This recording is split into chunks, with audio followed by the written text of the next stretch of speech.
नमस्कार दोस्तों, मैं डॉक्टर कुलदीप कुमार केकेसर आप सभी का बहुत बहुत स्वागत करता हूं एक नए बिंदु के साथ और एक नई कड़ी के साथ। तो आज हम करने जा रहे हैं कृष्ण काव्य के 100 महत्वपूर्ण प्रश्न। इससे पहले हम लोग जो हैं राम काव्य के 100 अति महत्वपूर्ण प्रश्न कर चुके हैं और आज हम जो है कृष्ण काव्य के 100 अति महत्वपूर्ण प्रश्न करेंगे, जिसमें से कोशिश करेंगे कि 50 प्रश्न आज हो जाए और 50 प्रश्न दूसरे भाग में, 2 भागों में हम लगभग 100 प्रश्न जो है वो करेंगे। तो और आज के जो प्रश्न रहेंगे जैसे कि राम काव्य के रहेंगे। अगर आपने क्लास देखी है तो आपको ध्यान होगा कि राम काव्य के जो प्रश्न थे वो सभी हिंदी साहित्य के इतिहास का सहारा उसमें लिया गया था। इसमें भी इसी तरह से रहेगा। डॉक्टर नगेंद्र है, आचार्य रामचंद्र शुक्ल है, डॉक्टर धीरेन्द्र वर्मा है, बच्चन सिंह जी है, हजारी प्रसाद द्विवेदी जी है, राम कुमार वर्मा जी है। इन सभी साहित्य इतिहास ग्रंथों का सहारा इसमें लिया गया है। तो ज़्यादा समय आपका नहीं लेंगे हम और शुरुआत करते हैं।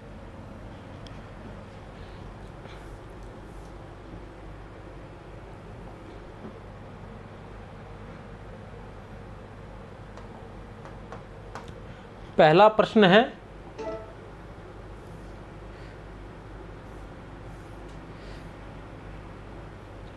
कि आप लोग आजकल बड़े बड़े प्रश्न पसंद करते हैं ना, इसलिए बड़े प्रश्न लेकर आया हूं। ठीक है ना, देख लें। विक्रम की 15वीं और 16वीं शताब्दी में, विक्रम की 15वीं और 16वीं शताब्दी में वैष्णव धर्म का जो आंदोलन देश के एक छोर से दूसरे छोर तक रहा, उसके वल्लभाचार्य जी प्रधान प्रवर्तकों में से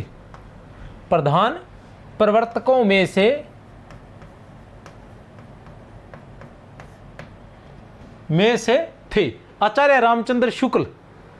पहला ही प्रश्न आचार्य रामचंद्र शुक्ल के हिंदी साहित्य के इतिहास से लिया गया है। पहला ही प्रश्न जो है आचार्य रामचंद्र शुक्ल के हिंदी साहित्य के इतिहास से लिया गया है। आचार्य रामचंद्र शुक्ल के उक्त कथन के संदर्भ में आचार्य वल्लभाचार्य जी से संबंधित असंगत कथन का चयन कीजिए कि विक्रम की 15वीं और 16वीं शताब्दी में वैष्णव धर्म का जो आंदोलन देश के एक छोर से दूसरे छोर तक रहा।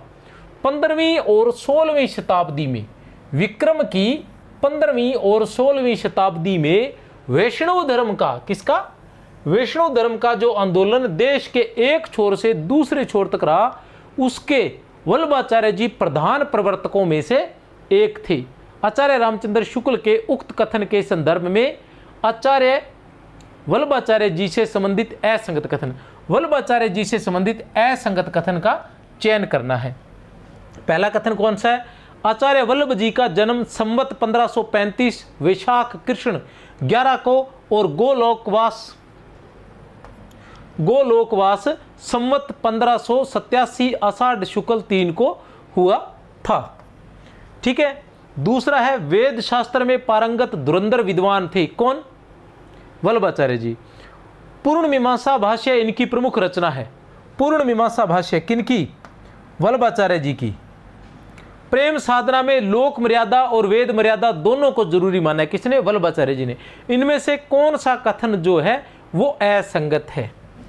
कौन सा कथन असंगत है, ये हमें चयन करना है। तो पहला है, आचार्य वल्लभ जी का जन्म संवत 1535 वैशाख कृष्ण 11 को और गोलोकवास संवत 1587 आषाढ़ शुक्ल 3 को हुआ था।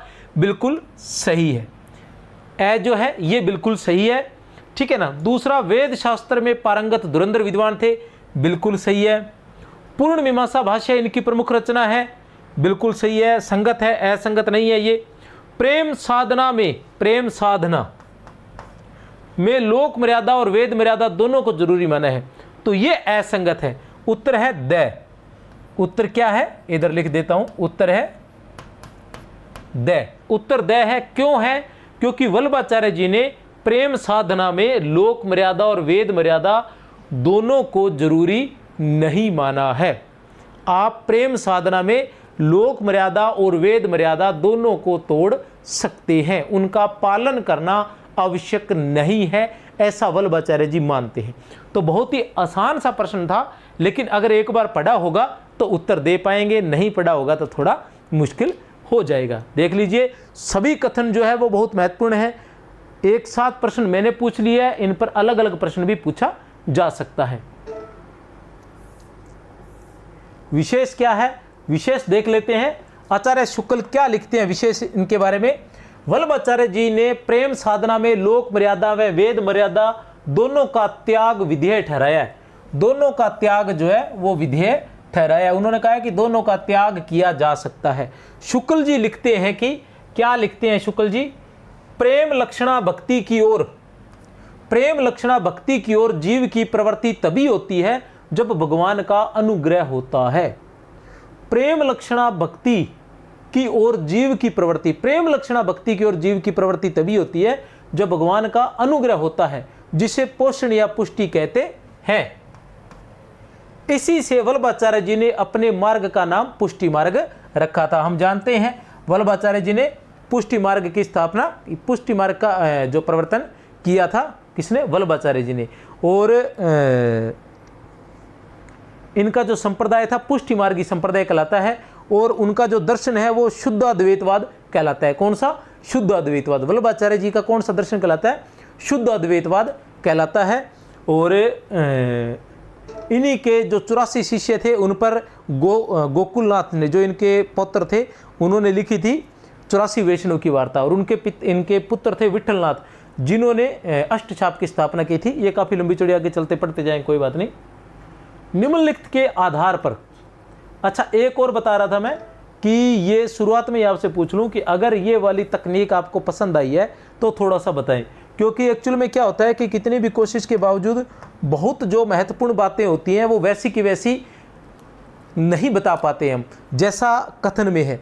और थोड़ा सा चेंज होते ही कथन जो है वो सही करना मुश्किल हो जाता है, क्योंकि विद्यार्थी के लिए कथन जो होते हैं वो वैसे के वैसे ही अगर पढ़ाए जाएं तभी आसान होता है, क्योंकि मिलते जुलते कथन तो किसी दूसरे के भी हो सकते हैं, क्योंकि उनके बारे में जो जिसने भी लिखा है वो सब मिलता जुलता सा ही लिखा है, कुछ ही अंतर है। तो बताने में कई बार क्या अंतर आ सकता है, तो उस अंतर से चेंजिंग हो सकती है। इसलिए वो कथन क्या है, मैंने वैसे के वैसे लिखने के लिए ये इस प्रकार की तकनीक का प्रयोग किया है कि विशेष जो है वो भी पीपीटी में साथ का साथ ही आपको पढ़ा दिया जाए, ताकि मुझे तो ध्यान है कि क्या है इसका उत्तर, लेकिन उसी भाषा में उसी तरीके से, ठीक है ना, बता पाना इतना आसान नहीं होता है। तो उस वजह से मैंने ये रखा कि आप स्क्रीनशॉट भी ले सकें और अच्छे से इस चीज़ को ध्यान में रख सकें। अगर ये पसंद है तो आप कमेंट में ज़रूर लिखें कि सर इसी तरीके से करवा दे, इससे क्या ज़्यादा, नहीं तो इन बातों को अगर लिखता हूँ तो समय ज़्यादा व्यर्थ जाता है। अब व्याख्याता की तैयारी करने वाले विद्यार्थियों के लिए समय ज़्यादा है नहीं है। तो इस तरह से मैं अब लगातार जो है एक क्लास जो शाम को है वो तो लगातार चलती रहेगी, उसमें संपूर्ण कोर्स करवाया जा रहा है विस्तृत रूप से। और इधर जो है प्रश्नोत्तर की जो एक श्रृंखला है ये लगातार चलती रहेगी जब तक अपने व्याख्याता के एग्ज़ाम नहीं हो जाते। और मुझे उम्मीद है कि मैं ये पूरा का पूरा कोर्स जो ऑब्जेक्टिव प्रश्नों के रूप में 2 बार अवश्य करवा दूंगा। बाद में अपने मॉडल पेपर भी लेकर आएंगे। निम्नलिखित के आधार पर सही विकल्प चुनिए, निम्नलिखित के आधार पर सही विकल्प चुनिए, ठीक है ना। चलते चलते चैनल को सब्सक्राइब अवश्य कर लेना और कमेंट कर दिया करो भाई, कमेंट नहीं करते हो फिर समस्या आती है। इतने बड़े बड़े प्रश्न ऐसे नहीं बनते हैं, कभी एक दिन बैठना और बनाना फिर बताना कि हाँ कितना समय लगा है, ठीक है ना। पहले एक दिन बैठना, पहले प्रश्न बनाना, पहले तो किताब पढ़ना ना, किताब पढ़ोगे तभी प्रश्न बनेंगे ना। जैसे ये आचार्य रामचंद्र शुक्ल के हिंदी साहित्यिक इतिहास से ये प्रश्न लिया गया है। आगे थोड़ी दूर आगे चलोगे हजारी प्रसाद द्विवेदी जी आ जाएंगे, डॉक्टर नगेंद्र जी आ जाएंगे, इस तरह से कहानियाँ डॉक्टर रामकुमार वर्मा जी आ जाएंगे, चलते रहेंगे। तो पहले इनके इतिहास के ग्रंथ पढ़ना, फिर उनमें से प्रश्न निकाल के कॉपी में लिखना, और लिखने के बाद फिर उसको टाइप करवाना, फिर उसको उसमें सुधार करना, उसकी जो गलतियाँ त्रुटियाँ हैं वो दूर करना, फिर उसको पीपीटी वाले को भेजना, फिर पीपीटी बनवाना या खुद बनाना, और फिर देखना कि कितना समय लगता है। तो कमेंट अवश्य करें, इसमें आलस्य न करें, बहुत मेहनत लगती है। रामानुज से लेकर वल्लभाचार्य तक जितने भक्त दार्शनिक या आचार्य हुए हैं, रामानुज, ठीक है ना, इस रामानुज को वो रामानंद न समझ ले, ये रामानुजाचार्य है, रामानुज या रामानुजाचार्य। रामानुजाचार्य से लेकर वल्लभाचार्य तक जितने भक्त दार्शनिक या आचार्य हुए हैं, सबका लक्ष्य शंकराचार्य के मायावाद और विवर्तवाद से पीछा छुड़ाना था, जिनके अनुसार भक्ति अविद्या या भ्रांति ही ठहरती है, अविद्या या भ्रांति ही ठहरती थी, जिनके अनुसार भक्ति अविद्या या भ्रांति ही ठहरती थी। किसके अनुसार? ठीक है ना, ये बाद में बात करेंगे। शंकर ने केवल निरुपाधि निर्गुण ब्रह्म की ही पारमार्थिक सत्ता स्वीकार की थी। शंकर मतलब शंकराचार्य ने केवल निरुपाधि निर्गुण ब्रह्म की ही पारमार्थिक सत्ता स्वीकार की थी। वल्लभ ने ब्रह्म में सब धर्म माने। सारी सृष्टि को उन्होंने लीला के लिए ब्रह्म की आत्मकृति कहा है। अपने अंश रूप को जीवों में बिखराना ब्रह्म की लीला मात्र है। अब देखिए कौन सा विकल्प सही है, ए बै स या द, कौन सा विकल्प सही है? क्या एक सही है या दो सही है? तो उत्तर हमारे पास रहेगा विकल्प एक व दो दोनों सही है। विकल्प एक व दो दोनों सही है। दोनों कथन पूछे जा सकते हैं कि कथन किसके हैं। तो कथन अगर पूछा जाए तो मैं आपको बता दूं कि आचार्य रामचंद्र शुक्ल का कथन है। किसका कथन है ये? आचार्य रामचंद्र शुक्ल का।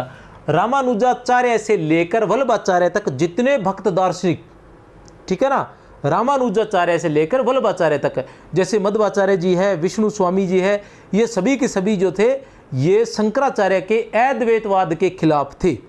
शंकराचार्य के, क्योंकि शंकराचार्य जब आए थे तो उन्होंने देश की चारों दिशाओं में 4 मठ स्थापित किए थे और देश के कोने कोने में जाकर जो बड़े बड़े पंडित थे, ज्ञानी थे, उन सब को, ठीक है ना, शास्त्रार्थ में पराजित किया था शंकराचार्य जी ने, ठीक है।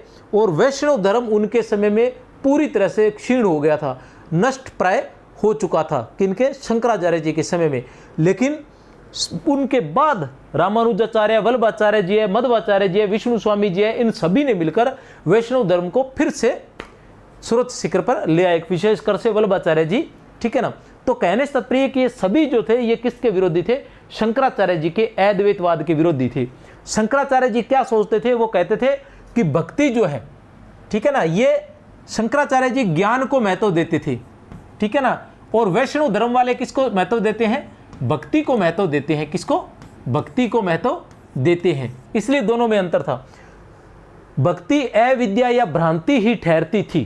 किसके अनुसार? शंकराचार्य के अनुसार भक्ति अविद्या या भ्रांति ही ठहरती थी, ठीक है। शंकर ने केवल निरुपाधि निर्गुण ब्रह्म की, शंकराचार्य ने निर्गुण ब्रह्म की ही पारमार्थिक सत्ता स्वीकार की थी। किसकी? निर्गुण ब्रह्म की। शंकराचार्य जी ने निर्गुण ब्रह्म की ही सत्ता स्वीकार की थी। इन्हीं का अद्वैतवाद, इन्हीं के अद्वैतवाद से, शंकराचार्य जी के अद्वैतवाद से, शंकराचार्य जी के ही अद्वैतवाद से कबीरदास जी प्रभावित थे। लेकिन वल्लभाचार्य जी ने क्या किया था? ब्रह्म में सब धर्म माने हैं। सारी सृष्टि को उन्होंने लीला के लिए ब्रह्म की आत्मकृति कहा है। अपने अंश रूप को जीवों में बिखराना ब्रह्म की लीला मात्र है। किसके कथन है? दोनों के दोनों कथन किसके हैं? आचार्य रामचंद्र शुक्ल के हैं। ध्यान लगा लेना। नेक्स्ट कथन क्या है? प्रश्न क्या है? वल्लभाचार्य जी ने जीव 3 प्रकार के माने हैं, उनमें से एक नहीं है। वल्लभाचार्य जी ने जीव जो है वो 3 प्रकार के माने हैं, उनमें से एक नहीं है। पुष्टि जीव, मर्यादा जीव, प्रवाह जीव या पुष्टि जीव। तो कौन सा नहीं है? द पुष्टि जीव जो है इनमें से नहीं है। पुष्टि जीव जो है वो नहीं है। पुष्टि जीव, मर्यादा जीव, प्रवाह जीव, ये दोनों ही, तीनों ही माने हैं। 3 प्रकार के जीव माने हैं, ठीक है।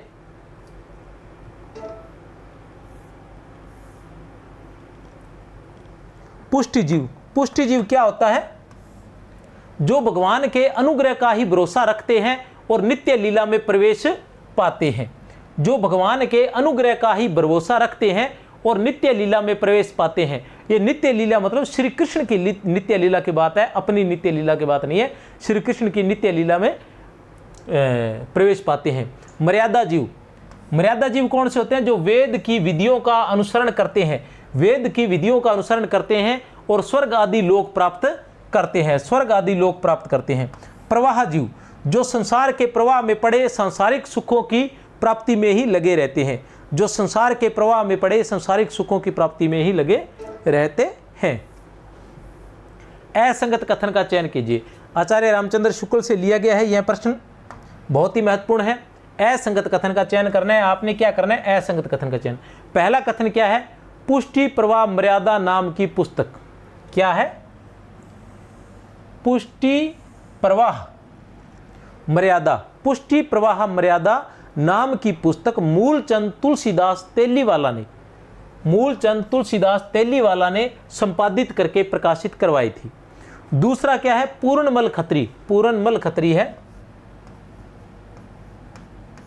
पूर्णमल खत्री द्वारा गोवर्धन पर्वत पर श्रीनाथ जी के मंदिर का निर्माण करवाया गया। ठीक है ना, पूर्णमल खत्री द्वारा गोवर्धन पर्वत पर श्रीनाथ जी के मंदिर का निर्माण करवाया गया था। पूर्णमल खत्री विठलनाथ के शिष्य थे। वल्लभ संप्रदाय में उपासना पद्धति या सेवा पद्धति ग्रहण की गई, जिसमें वल्लभ संप्रदाय में उपासना पद्धति या सेवा पद्धति ग्रहण की गई, जिसमें भोग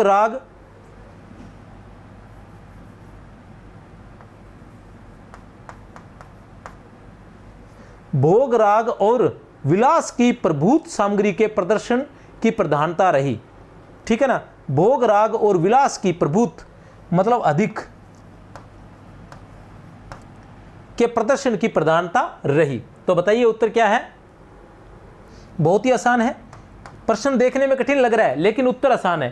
क्यों आसान है कि हमें अच्छे से ध्यान होना चाहिए कि पूर्णमल खत्री जो थे वो वल्लभाचार्य जी के शिष्य थे और वल्लभाचार्य जी के कहने पर ही गोवर्धन में 1519 में पूर्णमल खत्री ने श्रीनाथ जी के मंदिर का निर्माण करवाया था।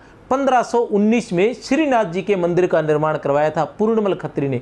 पूर्णमल खत्री किसके शिष्य थे? वल्लभाचार्य जी के शिष्य थे। किसके शिष्य थे? वल्लभाचार्य जी के शिष्य थे। तो उत्तर है हमारा स। उत्तर हमारा स है, यही असंगत है। वो विठलनाथ के शिष्य नहीं, पूर्णमल खत्री जो थे वो वल्लभाचार्य जी के शिष्य थे। किसके शिष्य थे? वल्लभाचार्य जी के शिष्य। अब हम इन कथनों को पढ़ लेते हैं। सभी कथन किसके हैं? आचार्य रामचंद्र शुक्ल के हैं। पुष्टि प्रवाह मर्यादा नाम की पुस्तक मूलचंद तुलसीदास तेलीवाला ने संपादित करके प्रकाशित करवाई थी। पुष्टि प्रवाह मर्यादा नाम की पुस्तक किसने? मूलचंद तुलसीदास तेलीवाला। मूलचंद तुलसीदास तेलीवाला। पूर्णमल खत्री द्वारा गोवर्धन पर्वत पर श्रीनाथ जी के मंदिर का निर्माण करवाया गया था। बिल्कुल सही है। कब करवाया गया था? 1519 ईस्वी में करवाया गया था। किसके कहने पर करवाया गया था? गुरु वल्लभाचार्य के कहने पर। किसके कहने पर? गुरु वल्लभाचार्य के कहने पर करवाया गया था। वल्लभ संप्रदाय में उपासना पद्धति या सेवा पद्धति ग्रहण की गई है, जिसमें भोग राग और विलास की अधिक सामग्री के प्रदर्शन की प्रधानता रही है। मतलब भोग और राग विलास की सामग्री जो है वो अधिक रही है इसमें। सूरदास से संबंधित असंगत कथन का चयन कीजिए। सूरदास से संबंधित, किससे संबंधित?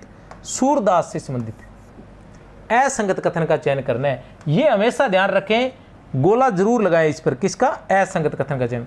साहित्य लहरी की रचना 1607 ईस्वी में हुई थी। साहित्य लहरी की रचना 1607 ईस्वी में हुई। सूर सागर सारावली में सूरदास ने अपनी आयु 67 वर्ष की कही है। साहित्य लहरी सूर सागर सारावली में सूरदास ने अपनी आयु 67 वर्ष की कही है। साहित्य लहरी के अंत में एक पद है जिसमें सूर अपनी वंश परंपरा बताते हैं। सूर सागर में भागवत के द्वादश स्कंद की कथा ली गई है। भागवत के द्वादश स्कंद की कथा ली गई है। आपने उत्तर बताना है। तो उत्तर कौन सा है? उत्तर है द। उत्तर क्या है? द है। द कैसे है? क्योंकि सूर सागर में भागवत के द्वादश स्कंद की कथा नहीं ली गई है, भागवत के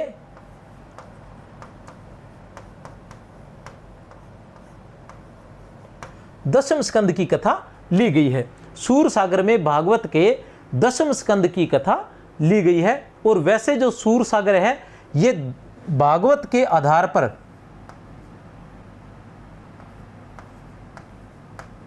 द्वादश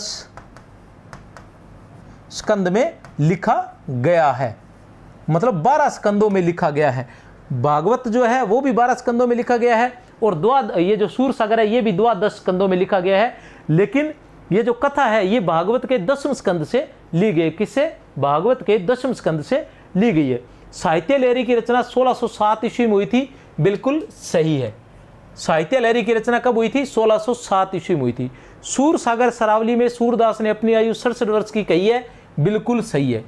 ठीक है ना। सूरदास की वैसे तो 25 रचनाएं मानी जाती है, लेकिन प्रमुख रूप से हम 3 रचनाएं ही पढ़ते हैं। एक सूर सागर, एक साहित्य लहरी, एक सूर सरावली। एक सूर सागर, एक साहित्य लहरी और एक सूर सरावली। और जो सूर सरावली है उसको अधिकतर विद्वान जो है अप्रमाणिक ही मानते हैं, कहते हैं कि ये सूर सागर के अंत में ही लिखी गई है, वहाँ से लिखी है, इसलिए इसको नहीं मानते। ज़्यादातर दो कोई सूर सागर और साहित्य लहरी को ही माना जाता है। साहित्य लहरी के अंत में एक पद है, साहित्य लहरी के अंत में एक पद है जिसमें सूर अपनी वंश परंपरा बताते हैं, बिल्कुल सही है। और कौन सा पद है वो? 118वां पद है। कौन सा पद है? 118वां पद है, जिसमें वो स्वयं को चंद्रप्रदायी का वंशज बताते हैं। साहित्य लहरी में कुल कितने पद हैं? 118 पद हैं। साहित्य लहरी में कुल 118 पद हैं और इसमें किस प्रकार के पद हैं? दृष्टिकूट पद हैं। किस प्रकार के पद हैं? दृष्टिकूट पद हैं। दृष्टिकूट पद साहित्य लहरी में ही मिलते हैं। सूर सागर की जो रचनाएं हैं सूरदास की, उनमें इसी में ही मिलते हैं। राधा वल्लभी संप्रदाय से संबंधित असंगत कथन बताइए। राधा वल्लभी संप्रदाय से संबंधित, राधा वल्लभी संप्रदाय से संबंधित असंगत कथन का चयन कीजिए। तो हित हरिवंश जी माधवानुयायी गोपाल भट्ट के शिष्य थे। हित हरिवंश संस्कृत के अच्छे विद्वान और भाषा काव्य के अच्छे मर्मज्ञ थे। हित हरिवंश की रचना राधा सुधा निधि में लगभग 270 श्लोक हैं। हित हरिवंश की रचना हित 84 पर लोकनाथ कवि ने टीका लिखी है। यह हित हरिवंश इसलिए आया है क्योंकि हित हरिवंश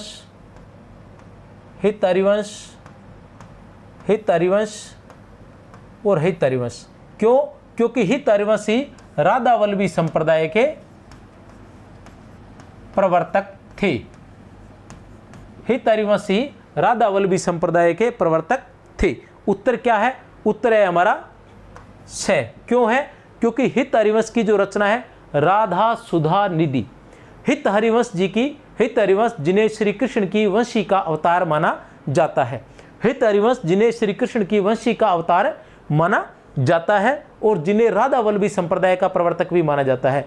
कृष्ण काव्य में हम बात करते हैं तो कृष्ण काव्य में हम प्रमुख रूप से किन किन को पढ़ते हैं? सबसे पहले हम पुष्टि मार्गी संप्रदाय को पढ़ते हैं, जिसमें प्रमुख रूप से हम अष्टछाप के कवियों को पढ़ते हैं या पुष्टि मार्गी संप्रदाय को पढ़ते हैं। सबसे महत्वपूर्ण जो है कृष्ण काव्य में वो पुष्टि मार्गी संप्रदाय है। उसके प्रवर्तक कौन थे? वल्लभाचार्य जी। कौन थे उसके प्रवर्तक? वल्लभाचार्य जी थे। 2 नंबर पर अगर हम पढ़ते हैं तो राधा वल्लभ संप्रदाय को पढ़ते हैं। किसको? राधा वल्लभ संप्रदाय को। इसके प्रवर्तक कौन थे?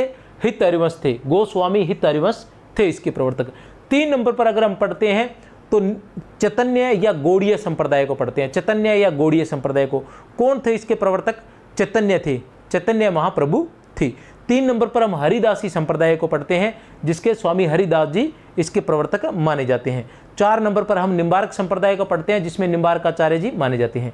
और 5 नंबर पर हम पढ़ते हैं संप्रदाय निरपेक्ष कृष्ण कवि, जिसमें मीरा और रसखान आते हैं। तो इस तरह से ये हमारा कृष्ण काव्य पूरा होता है।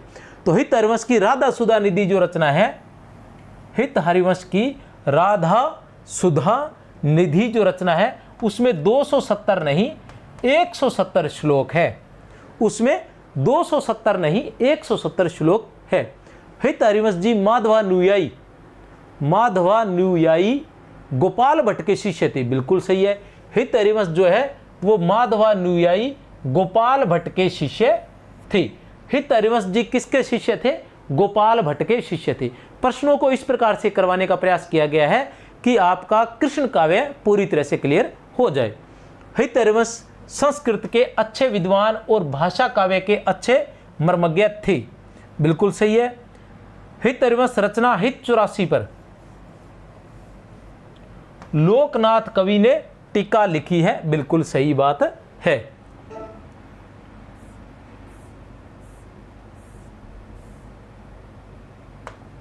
असंगत कथन का चयन कीजिए। मीराबाई और चैतन्य महाप्रभु दोनों पर सूफियों का प्रभाव पाया जाता है। कृष्ण संबंधी कविता का स्फुरण मुक्तक के क्षेत्र में ही हुआ, प्रबंध क्षेत्र में नहीं।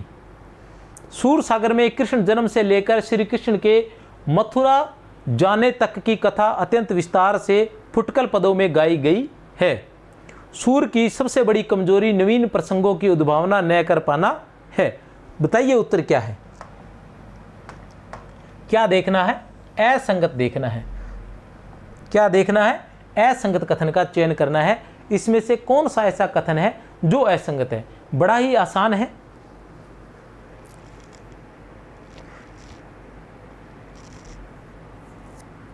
बड़ा ही आसान कथन है, बताइए कौन सा है?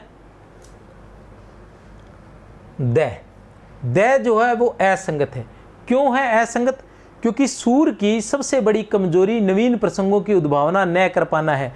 नहीं, सूर की सबसे बड़ी विशेषता, सबसे बड़ी विशेषता नवीन प्रसंगों की उद्भावना करना है। ठीक है ना? सूर की सबसे बड़ी विशेषता नवीन प्रसंगों की उद्भावना करना है। ये मैं नहीं कह रहा, ऐसा आचार्य रामचंद्र शुक्ल लिखते हैं। कौन? आचार्य रामचंद्र शुक्ल ऐसा कहते हैं। अब देखते हैं, मीराबाई और चैतन्य महाप्रभु दोनों पर सूफियों का प्रभाव पाया जाता है।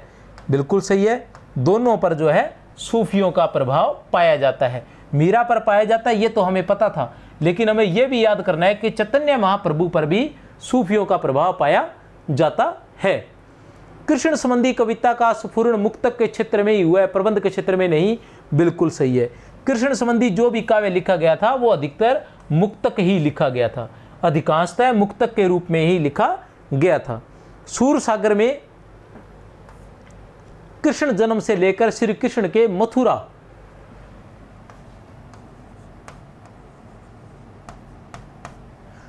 जाने तक की कथा अत्यंत विस्तार से फुटकल पदों में गाई गई है। चलते हैं आगे। शुक्ल क्या लिखते हैं सूरदास जी के बारे में कि सूर की बड़ी भारी विशेषता है, सूर की बड़ी भारी विशेषता है नवीन प्रसंगों की उद्भावना। प्रसंगोद्भावना करने वाली ऐसी प्रतिभा हम तुलसी में नहीं पाते। आचार्य रामचंद्र शुक्ल। किसका कथन है ये? आचार्य रामचंद्र शुक्ल का। क्या कथन है? कि सूर की बड़ी भारी विशेषता है नवीन प्रसंगों की उद्भावना। प्रसंगोद्भावना करने वाली ऐसी प्रतिभा हम तुलसी में नहीं पाते हैं।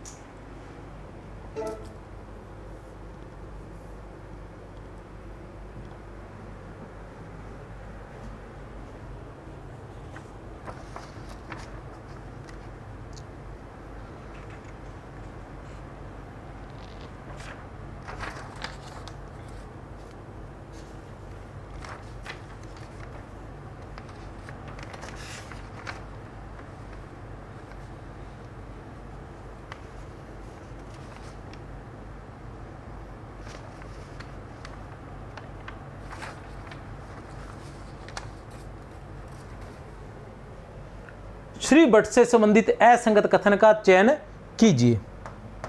किससे संबंधित? श्री भट्ट से। क्या करना है? असंगत कथन का चयन करना है। ये राधा वल्लभी संप्रदाय में दीक्षित हुए।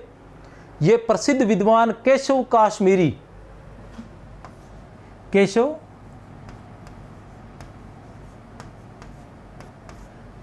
के शिष्य थे।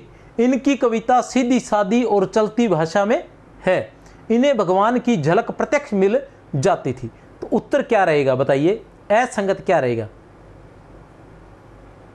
श्री भट्ट। उत्तर रहेगा ए। एक बार चेक कर लेता हूं मैं। हाँ बिल्कुल है, उत्तर रहेगा ए। क्यों रहेगा ए? क्योंकि ये राधा वल्लभी संप्रदाय में नहीं, निम्बार्क संप्रदाय में दीक्षित थे। उत्तर क्या है?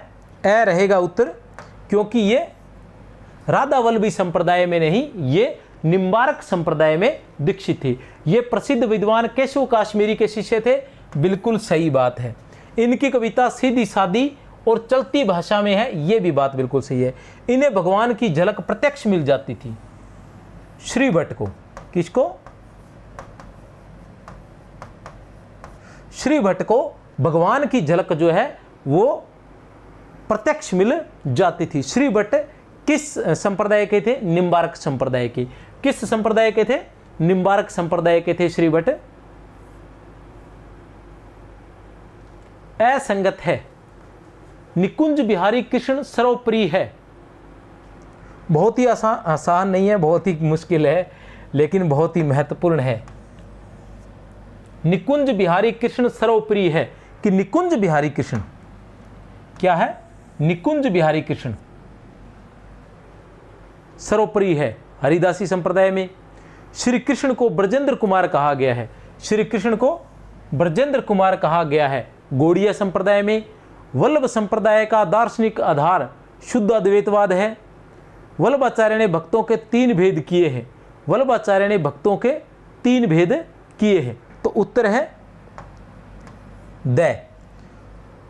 निकुंज बिहारी कृष्ण, ठीक है ना, निकुंज बिहारी कृष्ण जो है किस संप्रदाय के आदर्श हैं, या कह सकते हैं ईश्वर है, या किस संप्रदाय में श्री कृष्ण को निकुंज बिहारी कहा जाता है? तो हरिदासी संप्रदाय में। हरिदासी संप्रदाय में निकुंज बिहारी कृष्ण, हरिदासी संप्रदाय के निकुंज बिहारी कृष्ण हैं। और गौड़ीय संप्रदाय के ब्रजेंद्र कुमार, गौड़ीय संप्रदाय में श्री कृष्ण को क्या कहकर संबोधित किया जाता है? आराध्य को ब्रजेंद्र कुमार, श्री कृष्ण को ब्रजेंद्र कुमार। और वल्लभ संप्रदाय का दार्शनिक आधार क्या है? शुद्ध अद्वैतवाद है। और वल्लभाचार्य ने भक्तों के कितने भेद किए हैं? 4 भेद किए हैं, 3 नहीं किए। कितने भेद किए हैं? 4 भेद किए हैं। और जीव के कितने भेद किए हैं? जीव के 3 भेद किए हैं। जीव के कितने भेद किए हैं? जीव के 3 भेद किए हैं और भक्तों के 4 भेद किए हैं। वो भक्त 4 कौन कौन से होते हैं? प्रवाही पुष्टि भक्त, मर्यादा पुष्ट भक्त, पुष्टि पुष्ट भक्त और शुद्ध पुष्ट भक्त। प्रवाही पुष्ट भक्त, मर्यादा पुष्ट भक्त, पुष्टि पुष्ट भक्त और शुद्ध पुष्ट भक्त।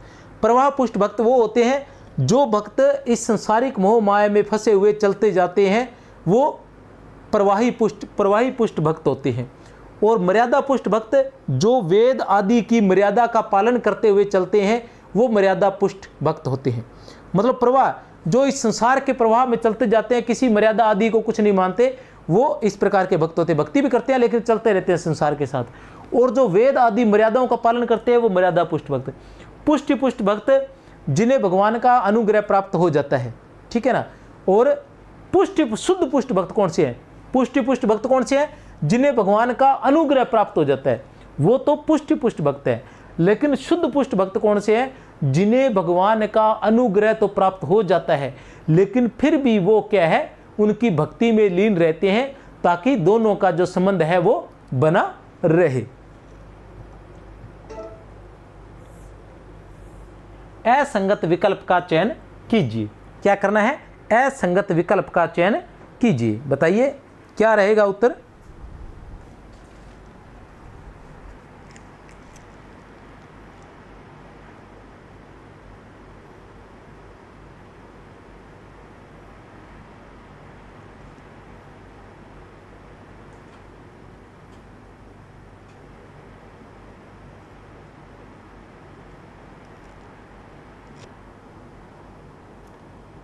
बताइए उत्तर क्या रहेगा?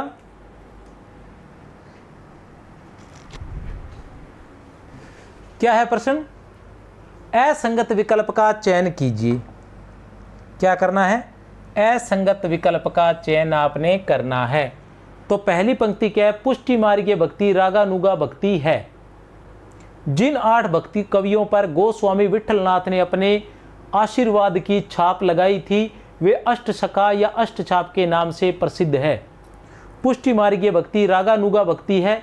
जिन 8 भक्त कवियों पर गोस्वामी विठलनाथ ने अपने आशीर्वाद की छाप लगाई थी, वे अष्टछका या अष्टछाप के नाम से प्रसिद्ध है। विकल्प उत्तर है ए। 1 व 2 दोनों सही है। दोनों कथन कहाँ से लिए गए हैं? ये प्रश्न कहाँ से लिया गया है? यह प्रश्न डॉक्टर नगेंद्र के हिंदी साहित्य के इतिहास से लिया गया है। डॉक्टर नगेंद्र, ठीक है ना। पुष्टि मार्गीय भक्ति रागानुगा भक्ति है। जिन 8 भक्त कवियों पर गोस्वामी विठलनाथ ने अपने आशीर्वाद की छाप लगाई थी, वे अष्टछका या अष्टछाप के नाम से प्रसिद्ध है। अष्टछाप की स्थापना वल्लभाचार्य जी के पुत्र, अष्टछाप की स्थापना वल्लभाचार्य जी के पुत्र विठलनाथ ने की थी। कब की थी? 1565 ईस्वी में की थी। कैसे की थी? वल्लभाचार्य जी के 84 शिष्यों में से 4 शिष्य कौन कौन से? कुंभन दास, सूरदास, परमानंद दास और कृष्णदास। वल्लभाचार्य जी के 84 शिष्यों में से 4 शिष्य कुंभन दास, सूरदास, परमानंद दास व कृष्णदास तथा स्वयं के 252 शिष्यों में से 4 शिष्य गोविंद स्वामी, छीत स्वामी चतुर्भुज दास व नंद दास को लेकर अष्टछाप की स्थापना की थी। कुंभन दास 1468 ईस्वी, सूरदास 1478 ईस्वी, परमानंद दास 1493 ईस्वी, कृष्णदास 1496 ईस्वी, ये इनके जन्म थे। कुंभन दास 1468 ईस्वी, सूरदास 1478 ईस्वी, परमानंद दास 1493 ईस्वी, कृष्णदास 1496 ईस्वी, चतुर्भुज दास 1505 ईस्वी, गोविंद स्वामी 1505 ईस्वी, छीत स्वामी 1515 ईस्वी, चतुर्भुज दास 1530 ईस्वी, नंददास 1533 ईस्वी। अष्टछाप के कवियों में सबसे बड़े कुंभन दास थे, सबसे छोटे नंददास थे। चतुर्भुज दास जो है वो कुंभन दास के पुत्र थे, कुंभन दास के पुत्र थे, इन्हीं कुंभन दास के पुत्र थे। चतुर्भुज दास दो माने जाते हैं, एक चतुर्भुज दास अष्टछाप के कवि हैं, दूसरे राधा वल्लभी संप्रदाय के भक्त या कवि हैं। और जो कृष्णदास है ये एकमात्र शूद्र थे। अष्टछाप के कवियों में एकमात्र शूद्र थे जो अधिकारी के नाम से जाने जाते थे। छीत स्वामी ऐसे थे जो गुंडे के नाम से जाने जाते थे। छीतू चौबे जो गुंडागर्दी किया करते थे, छीत स्वामी जो गुंडे के नाम से जाने जाते थे, छीतू चौबे के नाम से जाने जाते थे जो गुंडागर्दी पंडागिरी सब कुछ किया करते थे। अष्टछाप की स्थापना की थी। अष्टछाप के कवि अष्टसखा भी कहलाए। यही अष्टछाप के कवि क्या कहलाते थे? अष्टसखा कहलाए। अष्टछाप के कवि श्रीनाथ जी की नित्य लीला में सदैव उनके साथ रहते थे, इसलिए इन्हें अष्टछाप कहा गया। अष्टसखा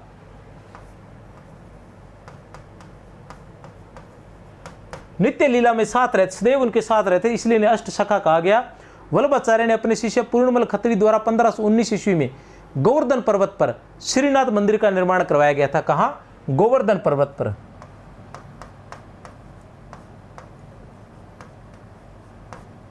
श्रीनाथ मंदिर का निर्माण करवाया गया था। असंगत विकल्प का चयन कीजिए। असंगत विकल्प का चयन करना है आपने। कहां से लिया गया प्रश्न? डॉक्टर नगेंद्र के हिंदी साहित्य के इतिहास से प्रश्न लिया गया है। डॉक्टर दीनदयाल गुप्त ने सूरदास द्वारा रचित 25 पुस्तकों की सूचना दी है। सूर सागर की रचना भागवत की पद्धति पर 12 स्कंदों में हुई है। उत्तर बताइए। उत्तर है स, 1 व 2 दोनों सही है। डॉक्टर दीनदयाल गुप्त ने सूरदास द्वारा रचित 25 पुस्तकों की सूचना दी है, बिल्कुल सही बात है। ठीक है ना। किसने? डॉक्टर दीनदयाल गुप्त ने। किसने? डॉक्टर दीनदयाल गुप्त ने सूरदास द्वारा रचित 25 पुस्तकों की सूचना दी है, लेकिन प्रमुख रूप से हम 3 ही मानते हैं, सूर सागर, साहित्य लहरी और सूर सरावली। सूर सागर की रचना भागवत की पद्धति पर 12 स्कंदों में हुई है।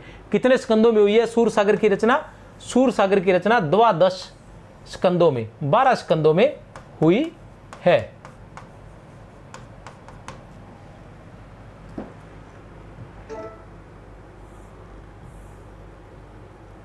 डॉक्टर दीनदयाल गुप्त ने अपनी पुस्तक अष्टछाप और वल्लभ संप्रदाय में, पुस्तक का नाम क्या है डॉक्टर दीनदयाल गुप्त की? अष्टछाप और वल्लभ संप्रदाय।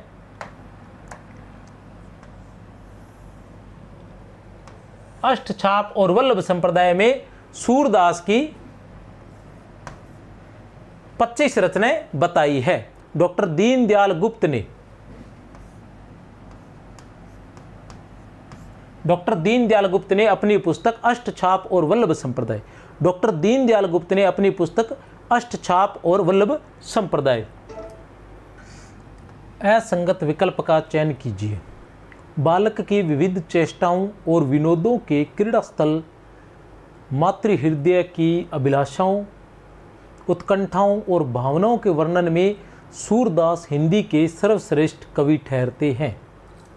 पहला कथन क्या है कि बालक की विविध चेष्टाओं और विनोदों के क्रीड़ा स्थल, मातृहृदय की अभिलाषाओं, उत्कंठाओं और भावनाओं के वर्णन में सूरदास हिंदी के सर्वश्रेष्ठ कवि ठहरते हैं। दूसरा कथन क्या है? वात्सल्य भाव के पदों की विशेषता यह है कि उनको पढ़कर पाठक जीवन की नीरस और जटिल समस्याओं को भूलकर उनमें मगन हो जाता है। उत्तर बताइए, ए, ब, स या फिर द। तो क्या रहेगा उत्तर?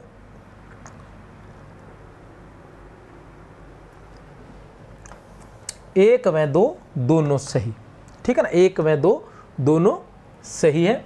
बालक की विविध चेष्टाओं और विनोदों के क्रीड़ा स्थल मातृ हृदय की अभिलाषाओं, उत्कंठाओं और भावनाओं के वर्णन में सूरदास हिंदी के सर्वश्रेष्ठ कवि ठहरते हैं। वात्सल्य भाव के पदों की विशेषता यह है कि उनको पढ़कर पाठक जीवन की नीरस और जटिल समस्याओं को भूलकर उनमें मग्न हो जाता है। ये दोनों के दोनों कथन किसके हैं? ये दोनों के दोनों कथन आचार्य शुक्ल के होने चाहिए।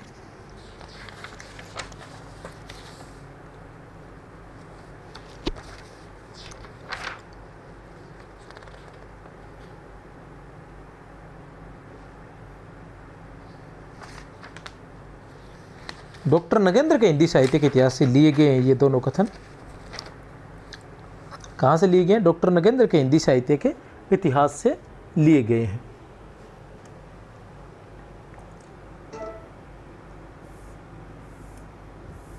असंगत कथन छांटिए, असंगत कथन छांटिए। क्या रहेगा असंगत कथन? देख लेते हैं।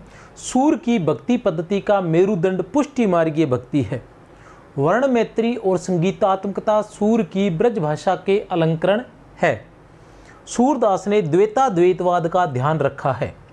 सूरदास ने राधा को कृष्ण की शक्ति का प्रतीक माना है, अतः उन्होंने राधा को शेष, महेश, शंभु, नारद आदि की स्वामिनी कहा है।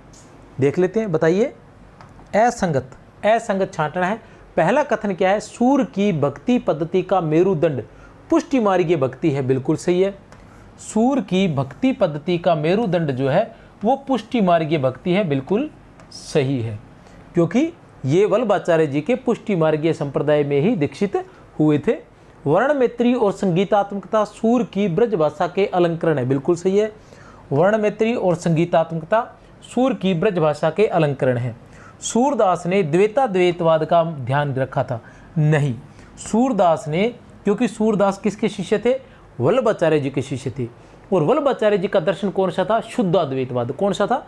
शुद्धाद्वैतवाद। तो इन्होंने किसका ध्यान रखा था? शुद्धाद्वैतवाद का ध्यान रखा था। अगर किसी दर्शन से ये जुड़े हुए थे तो वो था शुद्धाद्वैतवाद, न कि द्वैताद्वैतवाद। द्वैताद्वैतवाद किसका था? ये निम्बार्क का था। किसका? निम्बार्क, ठीक है ना। द्वैताद्वैतवाद किसका था? निम्बार्काचार्य जी का। सूरदास ने राधा को कृष्ण की शक्ति का प्रतीक माना है, बिल्कुल सही है। अतः उन्होंने राधा को शेष, महेश, शंभु, नारद आदि की स्वामिनी कहा है, ये बिल्कुल सही है। उत्तर क्या है? उत्तर है हमारा स। उत्तर क्या है? स।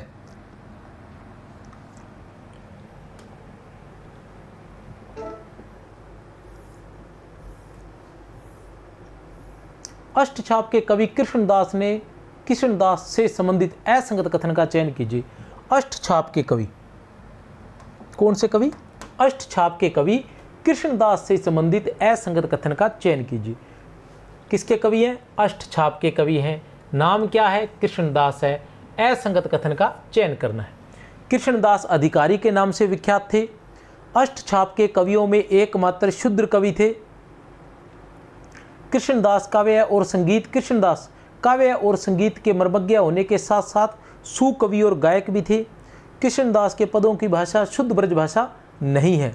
कृष्णदास के पदों की भाषा शुद्ध ब्रज भाषा नहीं है। देखते हैं। कृष्णदास अधिकारी के नाम से विख्यात थे, बिल्कुल सही है। कृष्णदास जो है वो अधिकारी के नाम से विख्यात थे, बिल्कुल सही बात है। अष्टछाप के कवियों में एकमात्र शूद्र कवि है, बिल्कुल सही है। कृष्णदास काव्य और संगीत के मर्मज्ञ होने के साथ साथ सुकवि और गायक भी थे, बिल्कुल सही है, क्योंकि ये एक पद का गायन करते थे, जैसे है ना, और एक वेश्या को, आगरा से एक वेश्या को लेकर आए थे, ठीक है ना। कृष्णदास के पदों की भाषा शुद्ध ब्रज भाषा नहीं है, बिल्कुल नहीं। कृष्णदास कहाँ के रहने वाले थे? गुजरात के रहने वाले थे। इनकी भाषा कौन सी थी? गुजराती थी। लेकिन इन्होंने अपनी साहित्य साधना से ब्रज भाषा पर अच्छी पकड़ बना ली थी, तो इनकी जो भाषा है वो शुद्ध ब्रज भाषा थी। इनके काव्य की जो भाषा है वो शुद्ध ब्रज भाषा थी। अतः उत्तर क्या है? उत्तर है द। उत्तर क्या है? उत्तर द है। ये कृष्णदास जो थे, ठीक है ना, कब हुआ था इनका जन्म? इनका जन्म हुआ था 1496 ईस्वी में। कब हुआ था? 1496 ईस्वी में। किसके शिष्य थे ये? वल्लभाचार्य के शिष्य थे।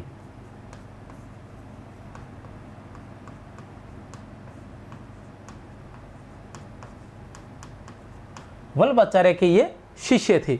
जिस कुएं का निर्माण करवा रहे थे उसी कुएं में गिरकर इनकी जो है मृत्यु हो गई थी। जिस कुएं का निर्माण करवा रहे थे उसी कुएं में गिरकर इनकी मृत्यु हो गई थी। और ऐसा भी कहा जाता है कि कोई पदाधिकारी को लेकर इनकी विठलनाथ जी से अनबन भी हुई थी। ठीक है ना। अष्टछाप के कवियों में एकमात्र ये शूद्र कवि थे और आगरा से एक वेश्या को लेकर आए थे जो बहुत ही सुंदर गान किया करती थी। कृष्णदास की मातृभाषा गुजराती थी, किंतु उन्होंने अभ्यास से ब्रज भाषा पर पूर्ण अधिकार प्राप्त कर लिया था। उनके पदों की भाषा शुद्ध ब्रज भाषा है। कृष्णदास की रचनाओं की बात करें तो इनकी रचनाएं जुगलमान चरित्र, प्रेम तत्व निरूपण और भरमर गीत है। इनकी जो रचनाएं हैं जुगलमान चरित्र, प्रेम तत्व निरूपण और भरमर गीत है। जुगलमान चरित्र, प्रेम तत्व निरूपण और भरमर गीत है। एक सुंदर वेश्या बड़े सुरीले कंठ से गान करती थी। बड़े सुरीले कंठ से गान करती थी। उसे कृष्णदास आगरा से गोवर्धन ले आए थे और उसे श्रीनाथ जी के चरणों में अर्पित कर दिया था। उसे श्रीनाथ जी के चरणों में अर्पित कर दिया था।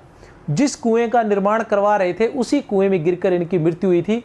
आचार्य रामचंद्र शुक्ल के अनुसार अष्टछाप के कवियों का क्रम इस प्रकार है। आचार्य रामचंद्र शुक्ल के अनुसार, क्योंकि कृष्णदास जो थे वो अष्टछाप के कवि थे, तो आचार्य शुक्ल के अनुसार कृष्ण, ये तो सही नहीं है। ठीक है ना। ये क्या वो पीपीटी वाले थोड़ा आगे पीछे कर देते हैं, मैं सही क्रम आपको लिखवा देता हूँ। आचार्य शुक्ल के अनुसार तो पहले तो ये है कि व्याख्याता की हम तैयारी कर रहे हैं और व्याख्याता में प्रमुख रूप से कौन लगा हुआ है? सूरदास और नंददास। तो शुक्ल के अनुसार एक नंबर पर कौन आएंगे? एक नंबर पर आएंगे, इधर लिख देते हैं। ठीक है ना। शुक्ल के अनुसार एक नंबर पर कौन आएंगे? एक नंबर पर आएंगे सूरदास और 2 नंबर पर आएंगे नंददास। चूंकि ये व्याख्याता परीक्षा में भी यही लगे हुए हैं और ये इसलिए लगे हुए हैं क्योंकि आचार्य शुक्ल के अनुसार ये इस क्रम से है। आचार्य शुक्ल के अनुसार कृष्ण काव्य के अंदर जो सर्वश्रेष्ठ या अष्टछाप के कवियों में जो सर्वश्रेष्ठ थे वो सूरदास थे और दूसरे नंबर पर नंददास थे। इसलिए ये क्रम रखा गया है और यही हमारे व्याख्याता परीक्षा में है, सूरदास नंददास। अब तीसरे नंबर पर 2 जो मुख्य बंदे आ गए। अब तीसरे नंबर पर कौन आएगा? तीसरे नंबर पर अधिकारी आएगा। कौन आएगा? अधिकारी। तो अधिकारी कौन थे? कृष्णदास थे।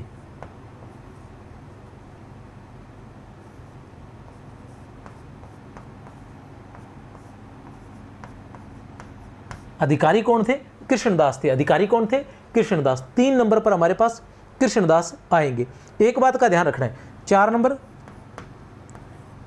5 नंबर, 6, 7 और 8। 8 नंबर पर हमारे पास आएंगे गोविंद स्वामी।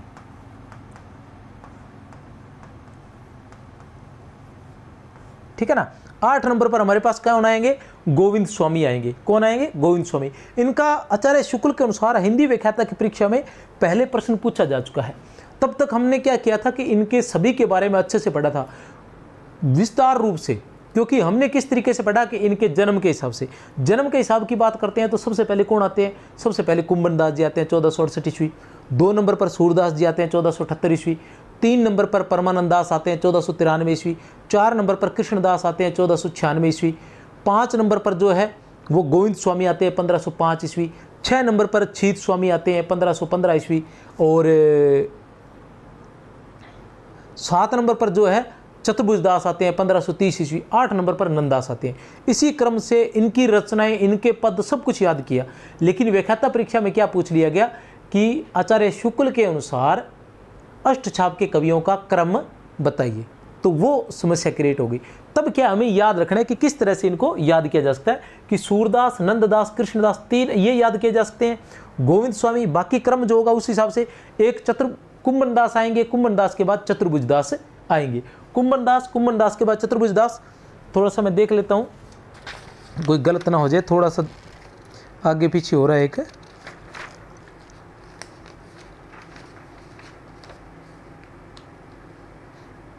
ठीक है, बिल्कुल सही है।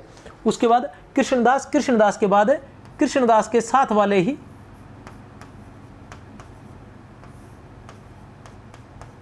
परमानंद दास आएंगे। परमानंद दास के बाद फिर देख लीजिए कुम्भन दास, कुम्भन दास के बाद इनके बेटे चतुर्भुज दास और चतुर्भुज दास, और अंत में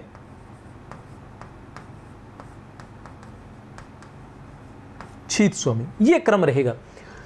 तो प्रमुख रूप से हमें याद करना है। वैसे तो कैसे भी रट्टा मार लो याद हो जाएगा, लेकिन अगर नॉर्मली रूप से हम याद करना चाहते हैं तो हमें सिर्फ ये याद करना है, क्योंकि अलग अलग पूछेंगे, अलग अलग क्रम दिखाया होगा, अलग अलग लाइनें दी होगी, तो हमें अलग अलग तरीके से देखना होगा।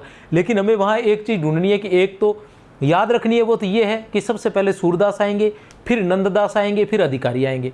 सबसे पहले सूरदास, नंददास और फिर अधिकारी, मतलब कृष्णदास, और कृष्णदास के साथ कौन आते हैं, परमानंद दास, वो याद कर सकते हैं। अंत में कौन आएंगे, गोविंद स्वामी आएंगे। गोविंद स्वामी से पहले शीत स्वामी आ जाएंगे। दोनों स्वामी नीचे आ जाएंगे। ये देखो ऊपर कोई नहीं है स्वामी, दास दास दास दास दास है, दोनों स्वामी जो है वो नीचे आएंगे। अब सबसे नीचे गोविंद स्वामी आएगा, तो गोविंद स्वामी के ऊपर एक स्वामी और बचता है, वो शीत स्वामी आ जाएगा। इस तरह से आप याद रख सकते हो। और जहां भी कुम्भन दास आएगा उसके बाद ही चतुर्भुज दास आएगा, उससे पहले नहीं आएगा, क्योंकि कुम्भन दास के बेटे चतुर्भुज दास थे। ठीक है ना। और अगर हम सन के हिसाब से बात करें तो सबसे पहले हमारे पास आते हैं कुम्भन दास, फिर हमारे पास आएंगे सूरदास, फिर आएंगे हमारे पास परमानंद दास, फिर आएंगे हमारे पास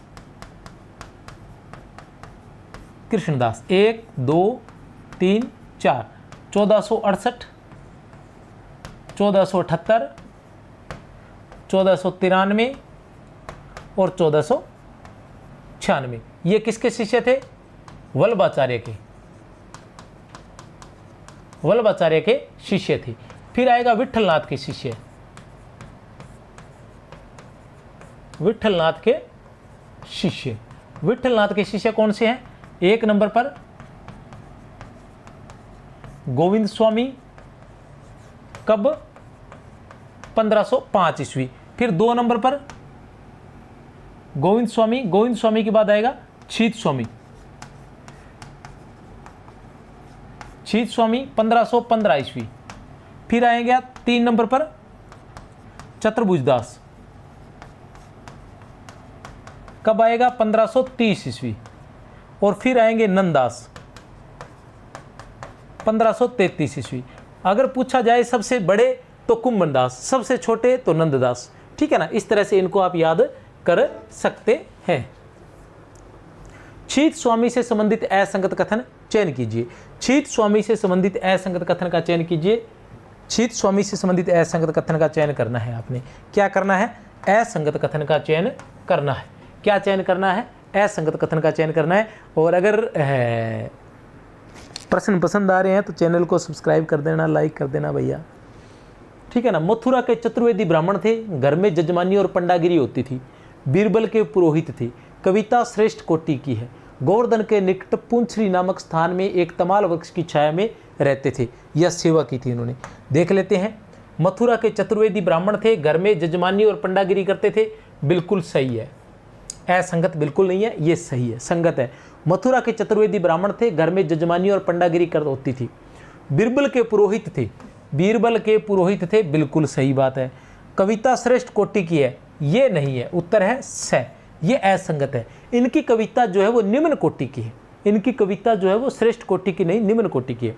गोवर्धन के निकट पुंछरी नामक स्थान में एक तमाल वृक्ष की छाया में ये रहते थे, बिल्कुल सही है। गोवर्धन के निकट पुंछरी नामक स्थान में एक तमाल वृक्ष की छाया में ये रहते थे। इनकी कविता साधारण कोटि की है, इनकी कविता साधारण कोटि की है। युवावस्था में लड़ाई झगड़े के कारण, युवावस्था में लड़ाई झगड़े के कारण गुंडे कहलाते थे, तथा इन्हें छितू चौबे के नाम से जाना जाता था। एक बार विठलनाथ जी को चिढ़ाने के लिए उनके पास खोटा सिक्का व थोथा नारियल लेकर पहुंचे थे। खोटा सिक्का व थोथा नारियल लेकर पहुंचे थे, जिसे विठलनाथ जी ने शुद्ध और परिपूर्ण बना दिया था। वहीं से पुष्टि मार्ग में दीक्षित हो गए थे। वहीं से पुष्टि मार्ग में दीक्षित हो गए थे। कौन लेके गए थे खोटा सिक्का व थोथा नारियल? तो छीत स्वामी जी, छीतू चौबे जी, छीत स्वामी जी खोटा सिक्का व थोथा नारियल विठलनाथ जी के पास लेकर गए थे। चूंकि गुंडे थे इसलिए ऐसे काम इन्होंने किया। निम्बार्क संप्रदाय से संबंधित असंगत कथन है। निम्बार्क संप्रदाय से संबंधित असंगत कथन का चयन कीजिए। निम्बार्क संप्रदाय से संबंधित असंगत कथन का चयन कीजिए।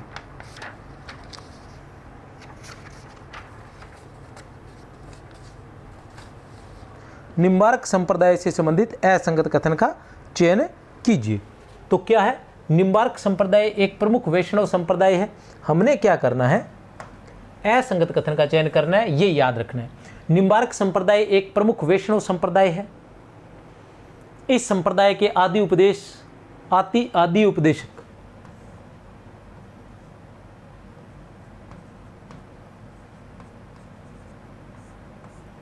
श्री हंस भगवान है। निम्बार्क संप्रदाय, ऐसा ना ये आप कर लो, ठीक है ना, यहीं से प्रश्न पूछे जाने वाले हैं, क्योंकि नगेंद्र और शुक्ल जो है वो दोनों इसके अंदर सम्मिलित कर दिए मैंने, और बच्चा कुचा बच्चन सिंह वो भी छोड़े नहीं है। तो ये याद कर लो, ज़्यादा चिंता करने की ज़रूरत नहीं है। और बाद में खुद भी पढ़ लेना, अपने दोस्तों को भी पढ़ा लेना भैया, नहीं तो फिर बाद में पछताओगे, फिर कहोगे कि सर, बाद में कहेंगे कि वो वाली क्लास के सर क्लास लिया करते थे, वो पढ़ लेते तो ठीक था, उन्होंने प्रश्नोत्तर करवाए थे, बड़े शानदार करवाए थे। सांप्रदायिक आचार्यों के अनुसार निम्बार्काचार्य भक्ति सूत्र के प्रणेता नारद मुनि के शिष्य थे और इनका प्रारंभ का नाम आरुणी था। वृंदावन में श्री जी की बड़ी कुंज स्थान निम्बार्क संप्रदाय का है। इस संप्रदाय का तिलक भाल प्रदेश के नासिका भाग से उदरो भाग तक अर्थात त्रिकुटी तक रहता है। बीच में काली बिंदी रहती है।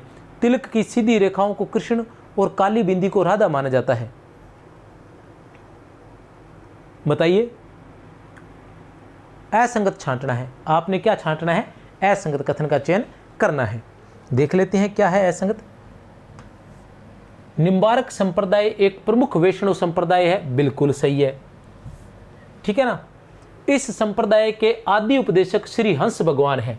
निम्बार्क संप्रदाय के आदि उपदेशक श्री हंस भगवान माने जाते हैं। निम्बार्क संप्रदाय के प्रवर्तक तो कौन माने जाते हैं? निम्बार्काचार्य ही माने जाते हैं, लेकिन आदि उपदेशक श्री हंस भगवान माने जाते हैं। ये बात पूरी तरह से संगत है, असंगत नहीं है। सांप्रदायिक आचार्यों के अनुसार निम्बार्काचार्य भक्ति सूत्र प्रणेता नारद मुनि के शिष्य थे। नारद मुनि के शिष्य थे और इनका प्रारंभ का नाम आरुणी था, बिल्कुल सही बात है। वृंदावन में श्री जी की बड़ी कुंज स्थान निम्बार्क संप्रदाय का है। वृंदावन में श्री जी की बड़ी कुंज स्थान निम्बार्क संप्रदाय का है, बिल्कुल सही है। इस संप्रदाय का तिलक भाल प्रदेश के नासिका भाग से उदर भाग तक अर्थात त्रिकुटी तक रहता है, बिल्कुल सही है। बीच में काली बिंदी रहती है, ये भी सही है। तिलक की सीधी रेखाओं को कृष्ण और काली बिंदी को राधा माना जाता है, नहीं।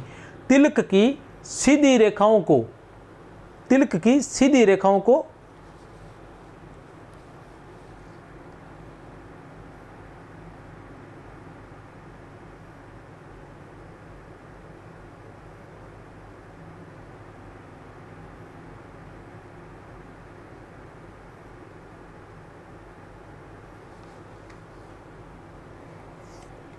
निम्बार्क संप्रदाय से संबंधित, ठीक है। उत्तर है द।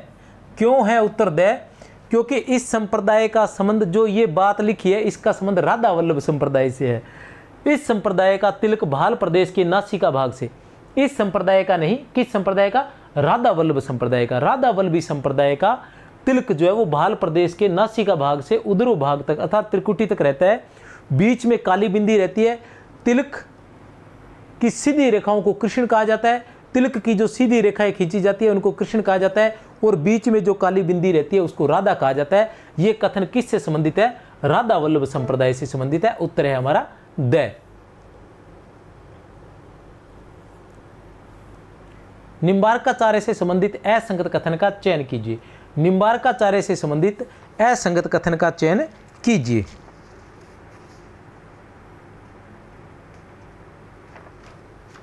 निम्बार्काचार्य से संबंधित असंगत कथन का चयन कीजिए।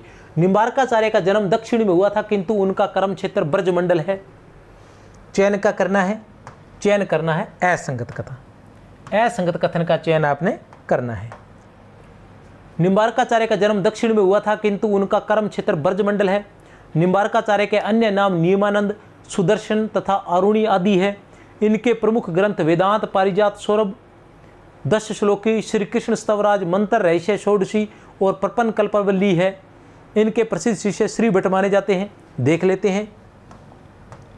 निम्बार्काचार्य का जन्म दक्षिण में हुआ था, बिल्कुल सही बात है, किंतु उनका कर्म क्षेत्र ब्रजमंडल है, यह भी बिल्कुल सही है, असंगत नहीं है। इनके प्रमुख ग्रंथ वेदांत, पारिजात, सौरभ। प्रमुख ग्रंथ कौन से हैं? पहला है वेदांत, पारिजात, सौरभ। वेदांत, पारिजात, जाति नहीं है, जाति है ये, ठीक है ना। वेदांत, पारिजात, सौरभ बिल्कुल सही है। 10 श्लोकी बिल्कुल सही है। 10 श्लोकी भी किसका ग्रंथ है? निम्बार्काचार्य का। वेदांत, पारिजात, सौरभ किसकी रचना है? निम्बार्क की। 10 श्लोकी भी निम्बार्क की है। श्री कृष्ण स्तवराज भी उनकी है। मंत्र, रहस्य, षोडशी भी उनकी है। प्रपन्न कल्पावली भी उनकी है, तो ये तो बिल्कुल सही है। मंत्र, रहस्य, षोडशी, मंत्र, रहस्य, षोडशी ऐसे रहेगा, मंत्र, रहस्य, षोडशी, मंत्र, रहस्य, षोडशी, ठीक है। इनके प्रसिद्ध शिष्य श्री भट्ट माने जाते हैं, ये उत्तर है, ये असंगत है, ठीक है ना। श्री भट्ट जो है वो निम्बार्क संप्रदाय के थे। श्री भट्ट जो है वो निम्बार्क संप्रदाय के तो भक्त थे, लेकिन वो निम्बार्काचार्य के शिष्य नहीं थे। निम्बार्क संप्रदाय के तो थे, लेकिन निम्बार्काचार्य के शिष्य वो नहीं थे, श्री भट्ट। इनके प्रसिद्ध शिष्य निम्बार्काचार्य के 4 प्रमुख शिष्य माने जाते हैं। निम्बार्काचार्य के 4 प्रमुख शिष्य माने जाते हैं। श्रीनिवासाचार्य, गौरमुखाचार्य, औदुम्बराचार्य और श्री लक्ष्मण भट्ट, ये 4 शिष्य माने जाते हैं। निम्बार्काचार्य के प्रमुख शिष्य 4 माने जाते हैं। श्रीनिवासाचार्य, गौरमुखाचार्य, औदुम्बराचार्य और श्री लक्ष्मण भट्ट, ये 4 शिष्य माने जाते हैं। निम्बार्काचार्य को श्री कृष्ण के सुदर्शन चक्र का अवतार कहा जाता है, कोई समस्या नहीं है। जैसे हरिराम व्यास को विशाखा सखी का अवतार माना जाता है ना, हरिराम व्यास को किसका? विशाखा सखी का अवतार माना जाता है। और हित हरिवंश को श्री कृष्ण की वंशी का अवतार माना जाता है। और इसी तरह से इनका नाम सुदर्शन भी था। ये देखने में सुंदर थे, इसलिए नाम भी सुदर्शन पड़ा। और ऐसे भी कहते हैं कि सुदर्शन चक्र के अवतार माने जाते हैं। कुछ विद्वान मानते हैं कि बचपन में अत्यंत सुंदर होने के कारण इन्हें सुदर्शन कहा जाता है। बचपन में आश्रम के अतिथियों को नीम पर सूर्य दिखाने के कारण इनका नाम निम्बार्क पड़ गया। निम्ब मतलब नीम, धन, अर्क, अर्क मतलब सूर्य, नीम पर सूर्य दिखाने के कारण इनका नाम निम्बार्क पड़ा था।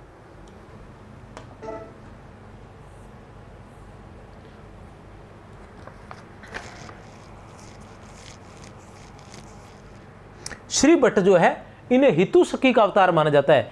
इन्हें हितु सखी का अवतार माना जाता है। इनकी जो रचना है युगल शतक है। श्री भट्ट की प्रमुख रचना जो है वो युगल शतक है। ये निम्बार्क संप्रदाय के ही है, लेकिन निम्बार्काचार्य के शिष्य नहीं थे, ठीक है। महावाणी के रचनाकार हैं। महावाणी के रचनाकार कौन है? महावाणी के रचनाकार है। महावाणी के रचनाकार कौन है? महावाणी के रचनाकार की हम बात करते हैं तो हरिव्यास देव है। महावाणी के रचनाकार हरिव्यास देव है। महावाणी के रचनाकार हरिव्यास देव है। हरिव्यास देव को नवादासकृत भक्तमाल में ए भट्ट का शिष्य बताया गया है। ए भट्ट नहीं है ये,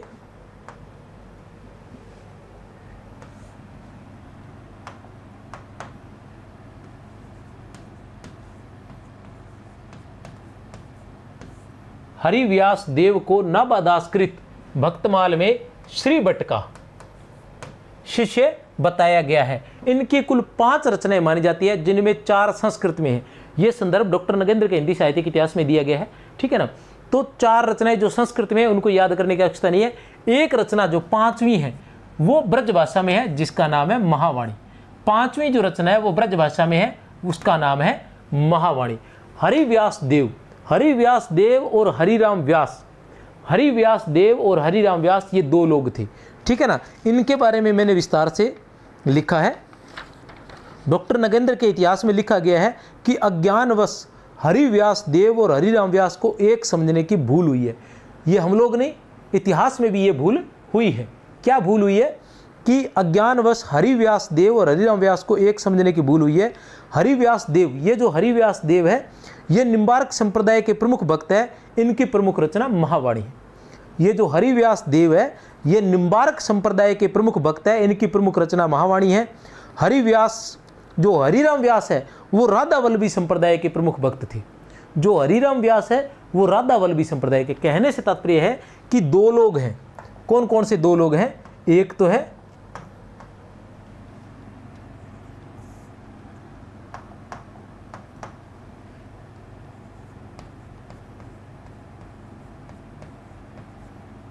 हरिव्यास देव, एक है हरिव्यास देव और दूसरे हैं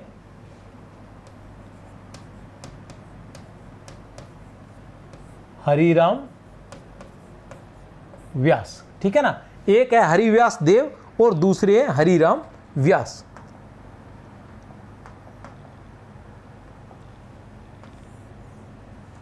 ठीक है ना, ये 2 बंदे हमारे सामने भक्त हैं, ठीक है ना। अब इनके बारे में क्या है कि जो हरिव्यास देव है ये किसके हैं? निम्बार्क संप्रदाय, निम्बार्क संप्रदाय के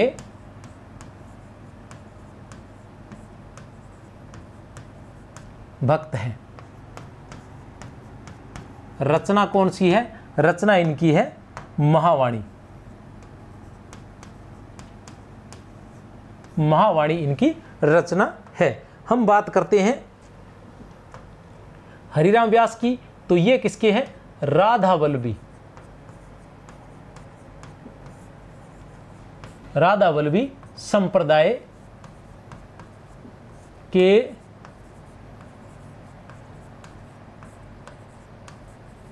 भक्त हैं। राधा वल्लभी संप्रदाय के भक्त हैं। इनकी रचना कौन सी है? रचना की हम बात करें तो इनकी रचना व्यासवाणी,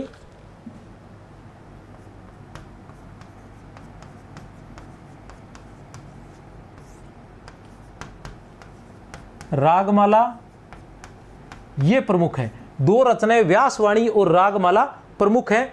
इनके अलावा व्यासवाणी जो है वो प्रकाशित है और रागमाला जो है वो अप्रकाशित है, ये ध्यान लगा लेना, ठीक है ना। और 3 नंबर पर हमारे पास आ जाएगा नवरतन और सर्वधर्म पद्धति।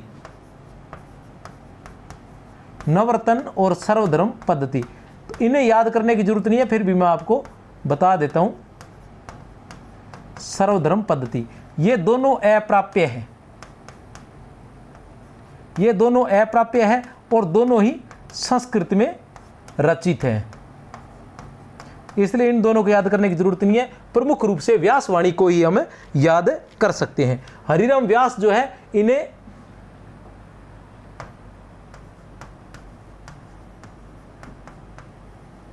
विशाखा सखी का अवतार भी कहा जाता है। विशाखा सखी का अवतार भी कहा जाता है। किसको? हरिराम व्यास को। हरिराम व्यास को विशाखा सखी का अवतार भी कहा जाता है। चलते हैं आगे।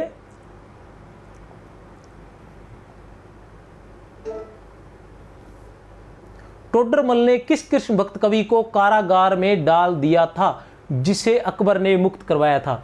टोडरमल ने किस कृष्ण भक्त कवि को कारागार में डाल दिया था? टोडरमल ने, किसने? टोडरमल ने किस कृष्ण भक्त को कारागार में डाल दिया था जिसे अकबर ने मुक्त करवाया था? तो किसे? सूरदास मदन मोहन को। किसे? सूरदास मदन मोहन को। कि सूरदास मदन मोहन के बारे में है कि ये जो है जो खजाना जो होता है उसके अंदर अधिकारी वगैरह थे, और एक बार इनको जो भी खजाने में आया था वो सब इन्होंने साधुओं में बांट दिए थे। उसके लिए एक पद भी है कि 13 लाख संडीले उपजे, 13 लाख संडीले उपजे, सब साधु ने मिली गटके, सूरदास मदन मोहन वृंदावन को सटके। ये पद है इनका, सूरदास मदन मोहन का।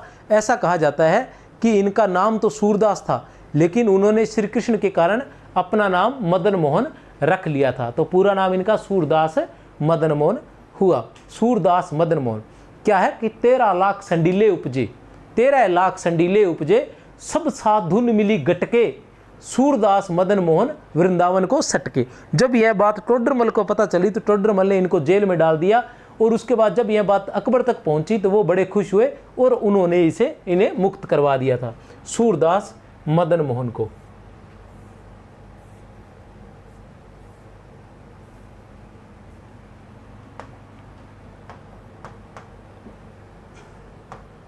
ये अपने कोर्स चल रहे हैं, इसी प्रकार के वीडियो मिलेंगे व्याख्याता टेस्ट सीरीज में। संपूर्ण कोर्स के 150 वीडियो केवल 149 रुपये में, वरिष्ठ अध्यापक के भी 150 वीडियो केवल 149 रुपये में। जिस प्रकार का ये करवाया गया है, अगर पसंद है, तरीका पसंद है तो ही खरीदे, ठीक है ना। और उसके अलावा हिंदी साहित्य का इतिहास डॉक्टर नगेंद्र के 50 वीडियो केवल 149 में, और आचार्य शुक्ल के हिंदी साहित्य के इतिहास से 50 वीडियो केवल 149 में। और जो प्रश्नोत्तर करवाए गए हैं वो इसी तरह से करवाए गए हैं, प्रश्न की व्याख्याएं करवाई गई हैं, और ये भी बताया गया है कि कहाँ से प्रश्न लिए गए हैं, किस प्रकार संदर्भ आदि सब कुछ जैसा इसमें बताया गया है उसी प्रकार से टोटली करवाया गया है। ये अपनी ये अपनी पुत्री मान लो, पुस्तक और पुत्र एक ही बात है। ये हमारी पुस्तक है जिसमें 7200 वस्तुनिष्ठ प्रश्न है। व्याख्याता के लिए सभी जगह गूगल पर सर्च मारोगे तो आपको मिल जाएगी, लेकिन खरीदते वक्त ध्यान दे, अच्छे से चेक करके खरीदे, जहाँ से सस्ती मिले वहाँ से खरीद लेना, ठीक है ना। 7200 वस्तुनिष्ठ प्रश्न है, प्रत्येक प्रश्न व्याख्या सहित है, और प्रारंभ में सारांश भी दिया गया है, ये सब आप चेक कर लेना। चैतन्य गौड़ीय संप्रदाय के प्रमुख कृष्ण भक्त चंद्र गोपाल से संबंधित असंगत कथन है। अब देखिए प्रश्न क्या है कि चैतन्य या गौड़ीय संप्रदाय तो कौन सा है, चैतन्य या गौड़ीय संप्रदाय है, ठीक है ना। उसका प्रमुख कृष्ण भक्त जिसका नाम है चंद्र गोपाल से संबंधित असंगत कथन, मतलब हमें किससे संबंधित असंगत कथन ढूंढना है, चंद्र गोपाल से संबंधित। और चंद्र गोपाल किस संप्रदाय के हैं, चैतन्य संप्रदाय या गौड़ीय संप्रदाय के हैं, चैतन्य संप्रदाय या फिर गौड़ीय संप्रदाय के भक्त हैं। इनकी ब्रजभाषा की रचनाओं में चंद्र 84, अष्टयाम, सेवा सुधा, गौरांग अष्टयाम, ऋतु विहार तथा राधा विरह प्रसिद्ध है। इनकी चंद्र 84 रचना हित हरिवंश जी की हित 84 की प्रेरणा से लिखी गई है। इनकी गौरांग अष्टयाम रचना में हित हरिवंश जी की अष्टयाम सेवा का वर्णन है। इन्होंने प्रमुख रूप से राधा कृष्ण की माधुर्य लीलाओं का ही वर्णन किया है। तो इनकी ब्रजभाषा की रचनाओं में चंद्र 84, अष्टयाम, सेवा सुधा, गौरांग अष्टयाम, ऋतु विहार तथा राधा विरह प्रसिद्ध है। बिल्कुल सही है, ये तो असंगत नहीं है। इनकी ब्रजभाषा की रचनाओं में चंद्र 84, अष्टयाम, ठीक है ना, अष्टयाम रसखान ने भी लिखा था, नाबादास ने भी लिखा था, अग्रदास ने भी लिखा था, और चंद्र गोपाल ने भी लिखा है, ठीक है ना। किस किस ने अष्टयाम लिखा था, अग्रदास ने लिखा सबसे पहले अष्टयाम, फिर उसी के आधार पर नाबादास ने 2 अष्टयाम लिखे थे, उसके बाद रसखान ने भी अष्टयाम लिखा था, और उसके बाद ये चंद्र गोपाल ने भी अष्टयाम की रचना की है। सेवा सुधा, गौरांग अष्टयाम, ऋतु विहार, राधा विरह, ये इनकी प्रसिद्ध रचना है, बिल्कुल सही है। इनकी चंद्र 84 रचना हित हरिवंश जी की हित 84 की प्रेरणा से लिखी गई है, ये भी सही है। इनकी गौरांग अष्टयाम रचना में हित हरिवंश जी की अष्टयाम सेवा का वर्णन है, ये नहीं होना चाहिए, क्योंकि इनकी गौरांग अष्टयाम जो है इसमें हित हरिवंश जी की अष्टयाम सेवा का नहीं, चैतन्य महाप्रभु की अष्टयाम सेवा का वर्णन है। किसकी, चैतन्य महाप्रभु की। ठीक है ना, उत्तर है स। इनकी गौरांग अष्टयाम रचना में चैतन्य महाप्रभु जी की अष्टयाम सेवा का वर्णन है। इन्होंने प्रमुख रूप से राधा कृष्ण की माधुर्य लीलाओं का ही वर्णन किया, यह भी सही है। तो उत्तर क्या है? उत्तर है हमारा स।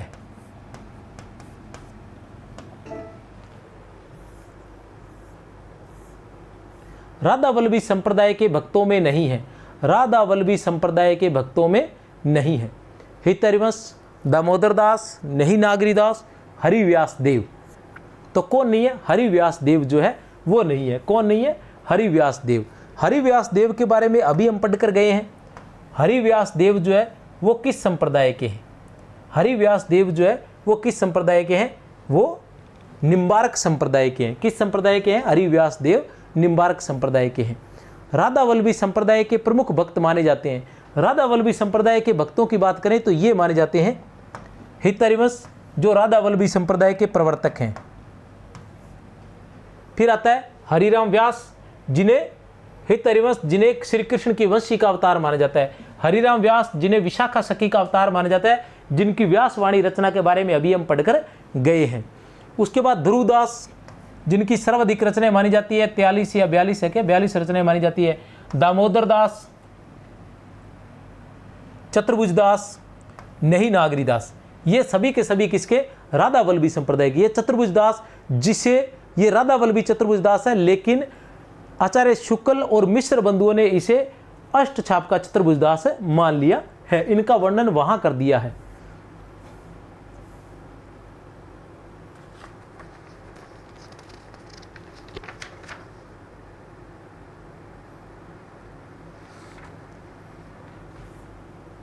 अनन्य सेवानिधि नामक ग्रंथ के रचनाकार है।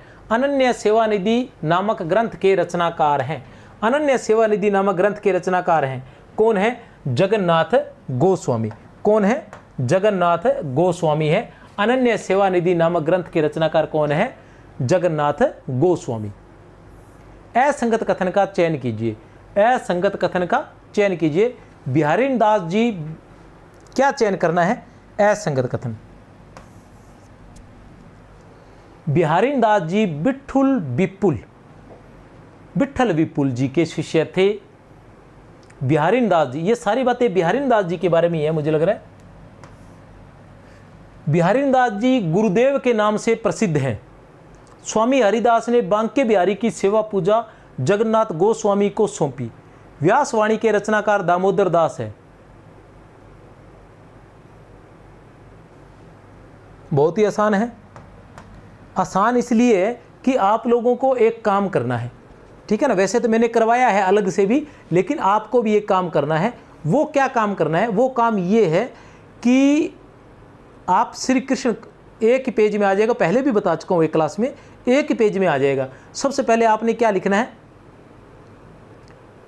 अष्टछाप के कवि। अष्टछाप के कवि और उनकी रचनाओं को लिख लो। अष्टछाप के कवि और उनकी रचनाओं को लिख लो। दूसरे पेज पर आप क्या करो?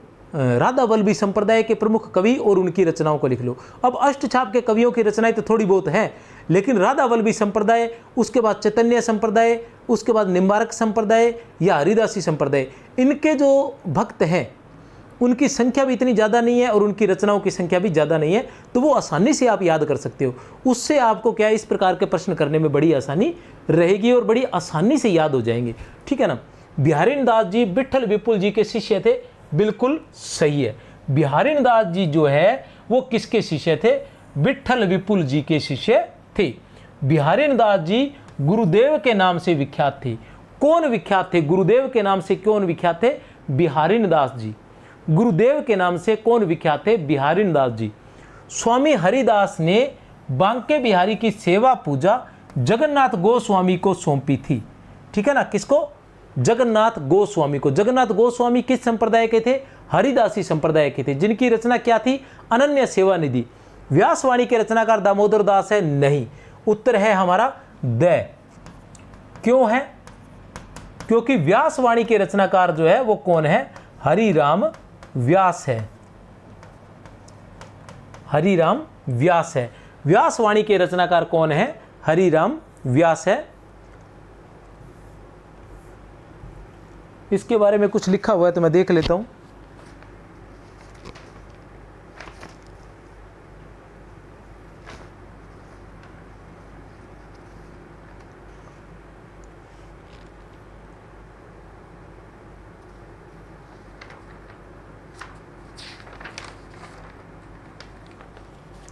चैतन्य संप्रदाय की उपासना वियोग पक्ष को प्रबल मानकर चली है, जबकि निम्बार्क और राधा वल्लभ संप्रदाय में संयोग पक्ष ही स्वीकृत है।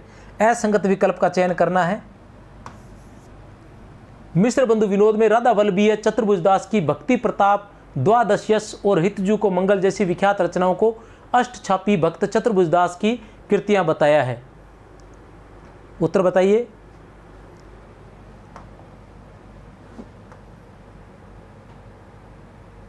उत्तर है, वैसे इसका कोई उत्तर नहीं है क्योंकि ये सही बनाया नहीं है पीपीटी।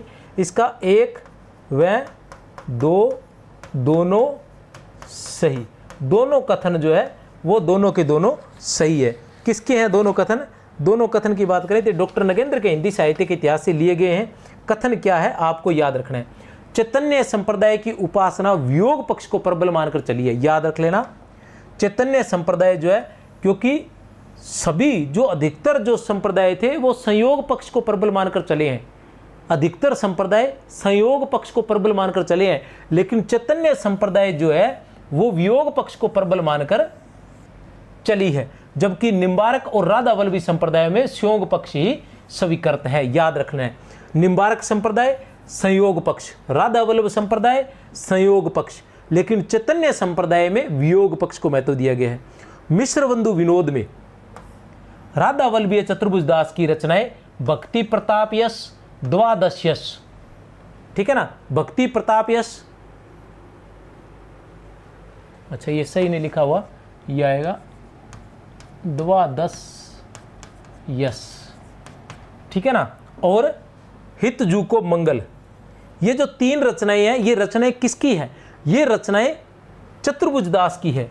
कौन से चतुर्भुजदास की है? राधा वल्लभी संप्रदाय के जो चतुर्भुजदास है उनकी रचना है। भक्ति प्रताप यश, द्वादश यश और हितजू को मंगल। भक्ति प्रताप यश, द्वादश यश और हितजू को मंगल, ये तीनों रचनाएं किसकी है? राधा वल्लभी संप्रदाय के चतुर्भुजदास की है। लेकिन मिश्र बंधुओं ने क्या किया, इन तीनों ही रचनाओं को किसकी बता दिया? अष्टछाप के जो चतुर्भुजदास थे उनकी बता दिया। और यही समस्या फिर किस में हुई? शुक्ल के, क्योंकि शुक्ल ने भी अपना वर्णन वहां से लिया है, इसलिए शुक्ल में भी यही समस्या आई कि उन्होंने भी, आचार्य रामचंद्र शुक्ल ने भी क्या किया कि जो राधा वल्लभी चतुर्भुजदास थे उनकी रचनाएं भक्ति प्रताप यश, द्वादश यश और हितजू को मंगल को अष्टछाप के कवि चतुर्भुजदास की रचनाएं बता दिया है। ऐसा उनके हिंदी साहित्य के इतिहास में लिखा हुआ है, आपके पास है तो खोलकर देख लेना। लेकिन इस समस्या को दूर किसने किया था? इस समस्या को दूर किया था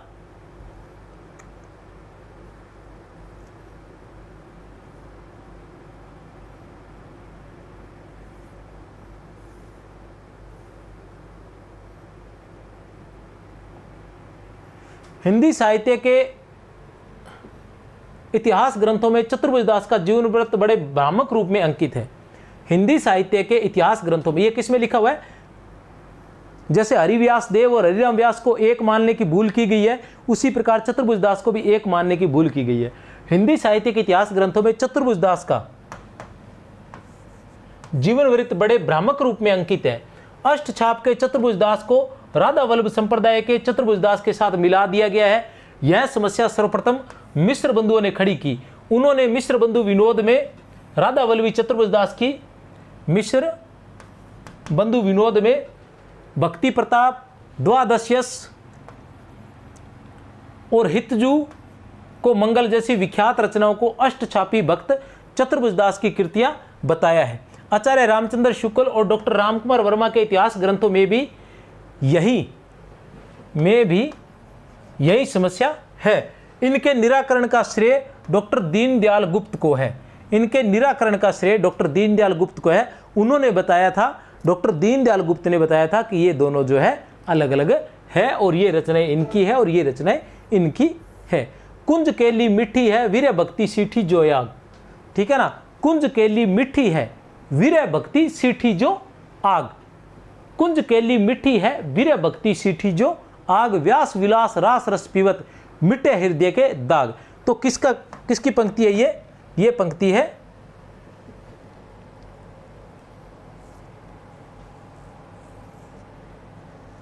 राधा वल्लभी संप्रदाय की, ठीक है ना। किसकी है? राधा वल्लभी संप्रदाय की। किस संप्रदाय की है? राधा वल्लभी संप्रदाय की है। राधा वल्लभी संप्रदाय की क्यों है? किसकी है ये पंक्ति? सॉरी, ये पंक्ति राधा वल्लभी संप्रदाय की है। राधा वल्लभी संप्रदाय की क्यों है? क्योंकि यहां लिखा हुआ है व्यास। व्यास से तात्पर्य है हरिराम व्यास, ठीक है ना। और हरिराम व्यास की रचना, हरिराम व्यास किस संप्रदाय के थे? राधा वल्लभ संप्रदाय के थे।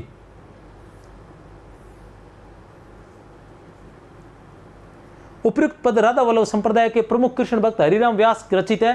राधा वल्लभ संप्रदाय के प्रमुख कृष्ण भक्त थे हित हरिवंश, दामोदर दास, हरिराम व्यास, चतुर्भुज दास, ध्रुव दास और नेही नागरी दास।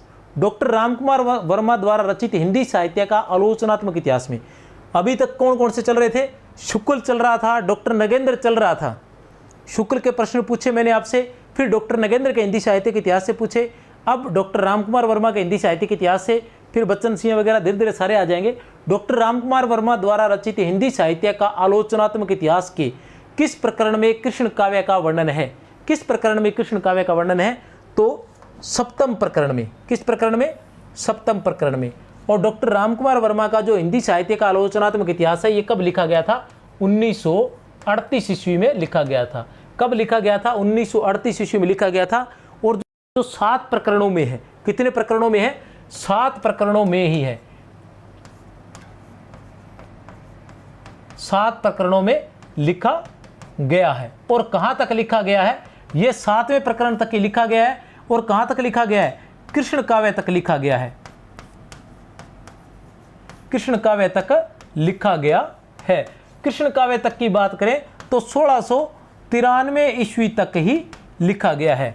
1693 ईस्वी तक, अर्थात कृष्ण काव्य तक ही ये लिखा गया है। ये जो हिंदी साहित्य का इतिहास है, ये एक प्रकार का शोध ग्रंथ है जो अधूरा ही रह गया था। इसमें काव्यात्मक शैली का प्रयोग किया गया है। डॉक्टर रामकुमार वर्मा द्वारा काव्यात्मक शैली का प्रयोग किया गया है।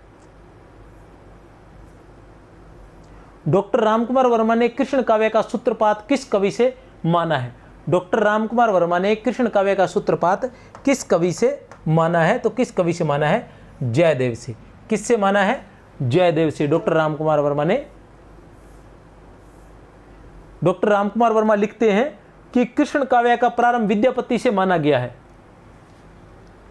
डॉक्टर रामकुमार वर्मा क्या लिखते हैं कि कृष्ण काव्य का प्रारंभ विद्यापति से माना गया है, किंतु विद्यापति पर गीत गोविंद के रचयिता महाकवि जयदेव का विशेष प्रभाव होने के कारण कृष्ण काव्य का प्रारंभ विद्यापति से माना गया है, किंतु विद्यापति पर गीत गोविंद के रचयिता महाकवि जयदेव का विशेष प्रभाव होने के कारण कृष्ण काव्य का सूत्रपात जयदेव से ही मानना चाहिए। हिंदी साहित्य का आलोचनात्मक इतिहास, डॉक्टर रामकुमार वर्मा, पृष्ठ संख्या 482।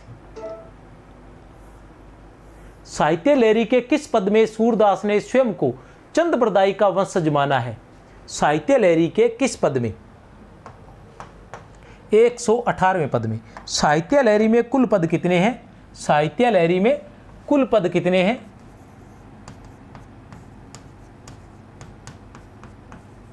118। और 118वें पद में इन्होंने अपने वंश परंपरा के बारे में बताया है। और 118वें पद को क्या माना जाता है? इसको अप्रमाणिक माना जाता है।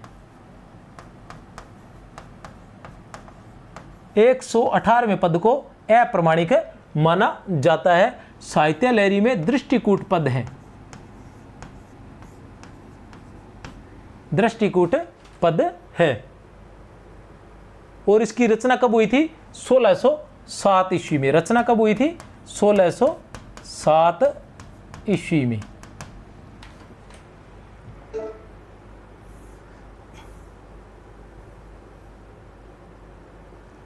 क्या बताया गया है? साहित्य लहरी में 118 नंबर का जो पद है उसमें सूरदास की वंश परंपरा,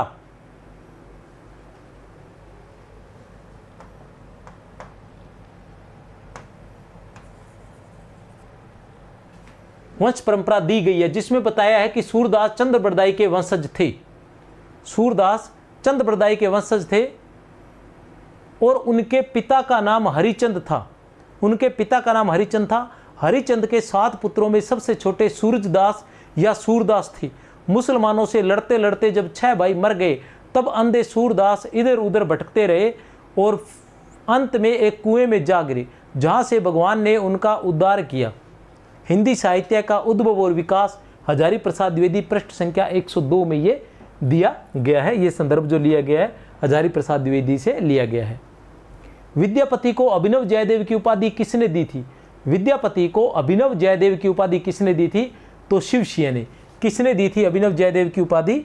शिव सिंह ने दी थी।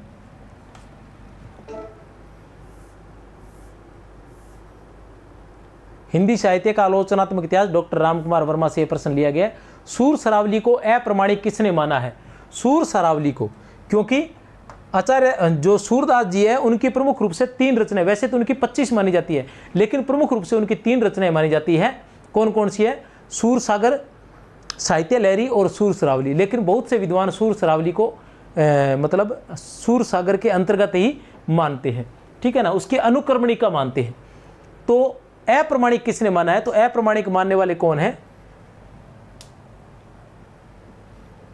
बच्चन सिंह जी है। कौन है? बच्चन सिंह जी है। इन्होंने सूर सरावली को अप्रमाणिक माने हैं। वो अपने हिंदी साहित्य के इतिहास में क्या तर्क देते हैं, वो तर्क यहाँ है, जो उनके हिंदी साहित्य के इतिहास में पृष्ठ संख्या 120 पर अंकित है। उनका हिंदी साहित्य का दूसरा इतिहास, हिंदी साहित्य का दूसरा इतिहास। सूर सरावली और साहित्य लहरी को वो क्या लिखते हैं कि सूर सरावली और साहित्य लहरी को मिश्र बंधु, रामचंद्र शुक्ल, नंद दुलारे वाजपेयी, दीनदयाल गुप्त, प्रभुदयाल मित्तल आदि प्रमाणिक मानते हैं। सूर सरावली और साहित्य लहरी, सारी कहानी यहाँ स्पष्ट हो जाएगी कि कौन कौन प्रमाणिक मानते हैं, कौन कौन अप्रमाणिक मानते हैं। किसको? सूर सरावली और साहित्य लहरी को। अब बच्चन सिंह जी क्या लिखते हैं कि सूर सरावली और साहित्य लहरी को मिश्र बंधु भी प्रमाणिक मानते हैं, शुक्ल भी प्रमाणिक मानते हैं, नंद दुलारे वाजपेयी भी प्रमाणिक मानते हैं, दीनदयाल गुप्त भी प्रमाणिक मानते हैं, प्रभुदयाल मित्तल भी प्रमाणिक मानते हैं। सूर सरावली और साहित्य लहरी को मिश्र बंधु भी प्रमाणिक मानते हैं, रामचंद्र शुक्ल भी प्रामाणिक मानते हैं, नंद दुलारे वाजपेयी भी प्रामाणिक मानते हैं, दीनदयाल गुप्त भी प्रामाणिक मानते हैं, प्रभुदयाल मित्तल भी प्रमाणिक मानते हैं। ब्रजेश्वर वर्मा जो है वो अप्रमाणिक मानते हैं। ब्रजेश्वर वर्मा जो है वो अप्रमाणिक मानते हैं, ठीक है ना। सूर सरावली और साहित्य लहरी को ब्रजेश्वर वर्मा अप्रमाणिक मानते हैं। सूर सरावली अपनी शैली में एक भिन्न कवि सूरजदास द्वारा रची जान पड़ती है। अब बच्चन सिंह क्या लिखते हैं कि जो सूर सरावली है अपनी शैली में एक भिन्न कवि सूरजदास द्वारा रची जान पड़ती है। यह एक सांप्रदायिक ग्रंथ है। सूरजदास के कुछ पद सूर सागर में भी है। इसी सूरजदास के कुछ पद जो है वो सूर सागर में भी है। उन्हें प्रसिद्ध कवि सूरदास का रचा हुआ नहीं माना जाना चाहिए। उन्हें प्रसिद्ध कवि सूरदास का रचा हुआ नहीं माना जाना चाहिए। साहित्य लहरी में पेशवाओं का संकेत उसे साहित्य लहरी में पेशवाओं का संकेत उसे इतिहास विरुद्ध और अप्रमाणिक सिद्ध कर देता है। कुल मिलाकर यह लक्षण ग्रंथ जो सूर का नहीं है। सब मिलाकर साहित्य लहरी में पेशवाओं का संकेत उसे इतिहास विरुद्ध और अप्रमाणिक सिद्ध कर देता है। सब मिलाकर यह लक्षण ग्रंथ जो सूर का नहीं है।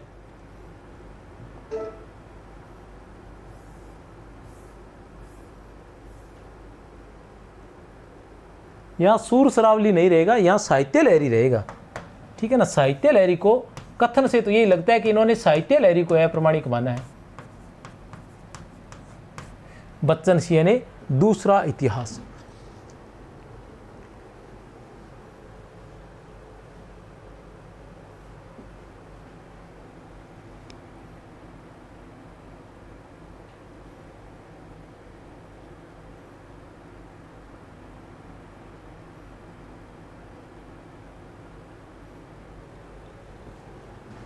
हिंदी साहित्य का दूसरा इतिहास बच्चन सिंह।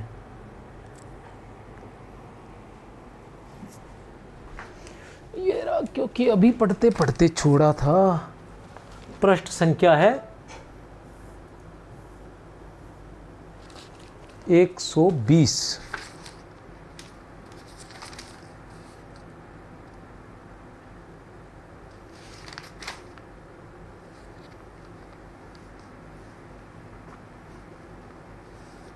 सूर श्रावली और साहित्य लहरी को मिश्र बंधु रामचंद्र शुक्ल, नंद दुलारे वाजपेयी, दीनदयाल गुप्त, प्रभुदयाल मित्तल आदि प्रमाणिक मानते हैं। ब्रजेश्वर वर्मा अप्रमाणिक। सूर श्रावली अपनी शैली में एक भिन्न कवि सूरजदास द्वारा रची जान पड़ती है। यह एक सांप्रदायिक ग्रंथ है। सूरजदास के कुछ पद सूरसागर में भी है। उन्हें प्रसिद्ध कवि सूरदास का रचा हुआ नहीं माना जाना चाहिए। साहित्य लहरी में पेशवाओं का संकेत उसे इतिहास विरुद्ध और अप्रमाणिक सिद्ध कर देता है। सब मिलाकर यह लक्षण ग्रंथ है जो सूर का नहीं है। साहित्य लहरी के बारे में, सूरसागर ही एक ऐसा ग्रंथ है जिसके आधार पर उनकी कीर्ति पताका फहरा रही है।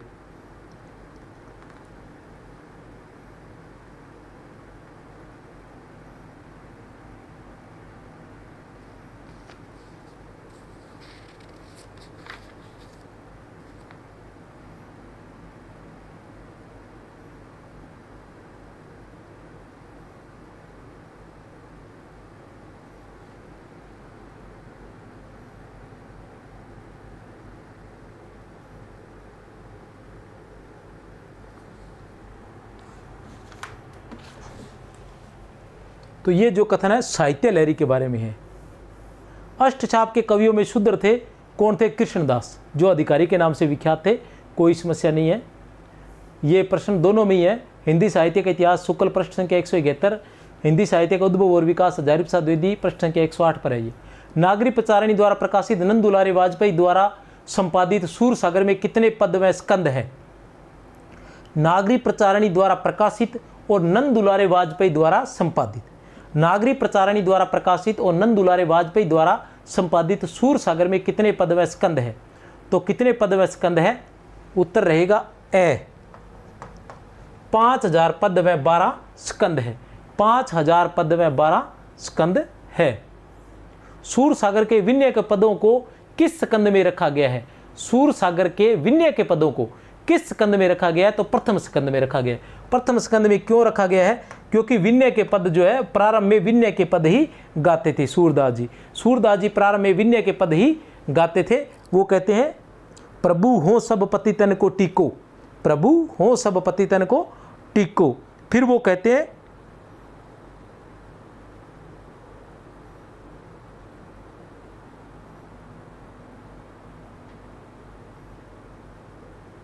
कुछ और भी है, 2-3 पद है, या तो आ नहीं रहे, दिमाग में नहीं आ रहा, ठीक है ना।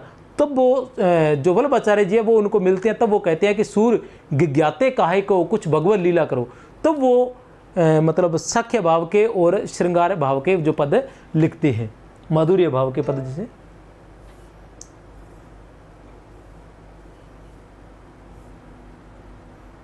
ये अपनी किताब है 63,771 24,802।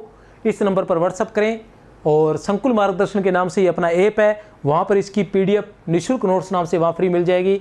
और टेलीग्राम चैनल है संकुल मार्गदर्शन के नाम से ही, वहाँ पर भी आपको इसकी PDF जो है वो निःशुल्क मिल जाएगी। PDF प्राप्त करने के लिए ऐप को जरूर डाउनलोड करिए, वहाँ फ्री नोट्स नाम से है, वहाँ हस्तलिखित नोट्स भी आपको फ्री मिलेंगे। मेरी तरफ से आप सभी को बहुत बहुत शुभकामनाएं। और अगर क्लास पसंद आई है तो लाइक कर देना, कमेंट भी कर देना और चैनल को सब्सक्राइब कर लेना, ताकि इसके बाद फिर कृष्ण काव्य की दूसरी क्लास और उसके बाद रीतिकाल और उसके बाद आधुनिक काल, सब लगातार इस तरह से चलता रहेगा। पाश्चात्य काव्य शास्त्र सभी की क्लासें आएंगी और 2 बार, कम से कम 2 बार मैं आपको करवा दूंगा। जय हिंद, जय भारत।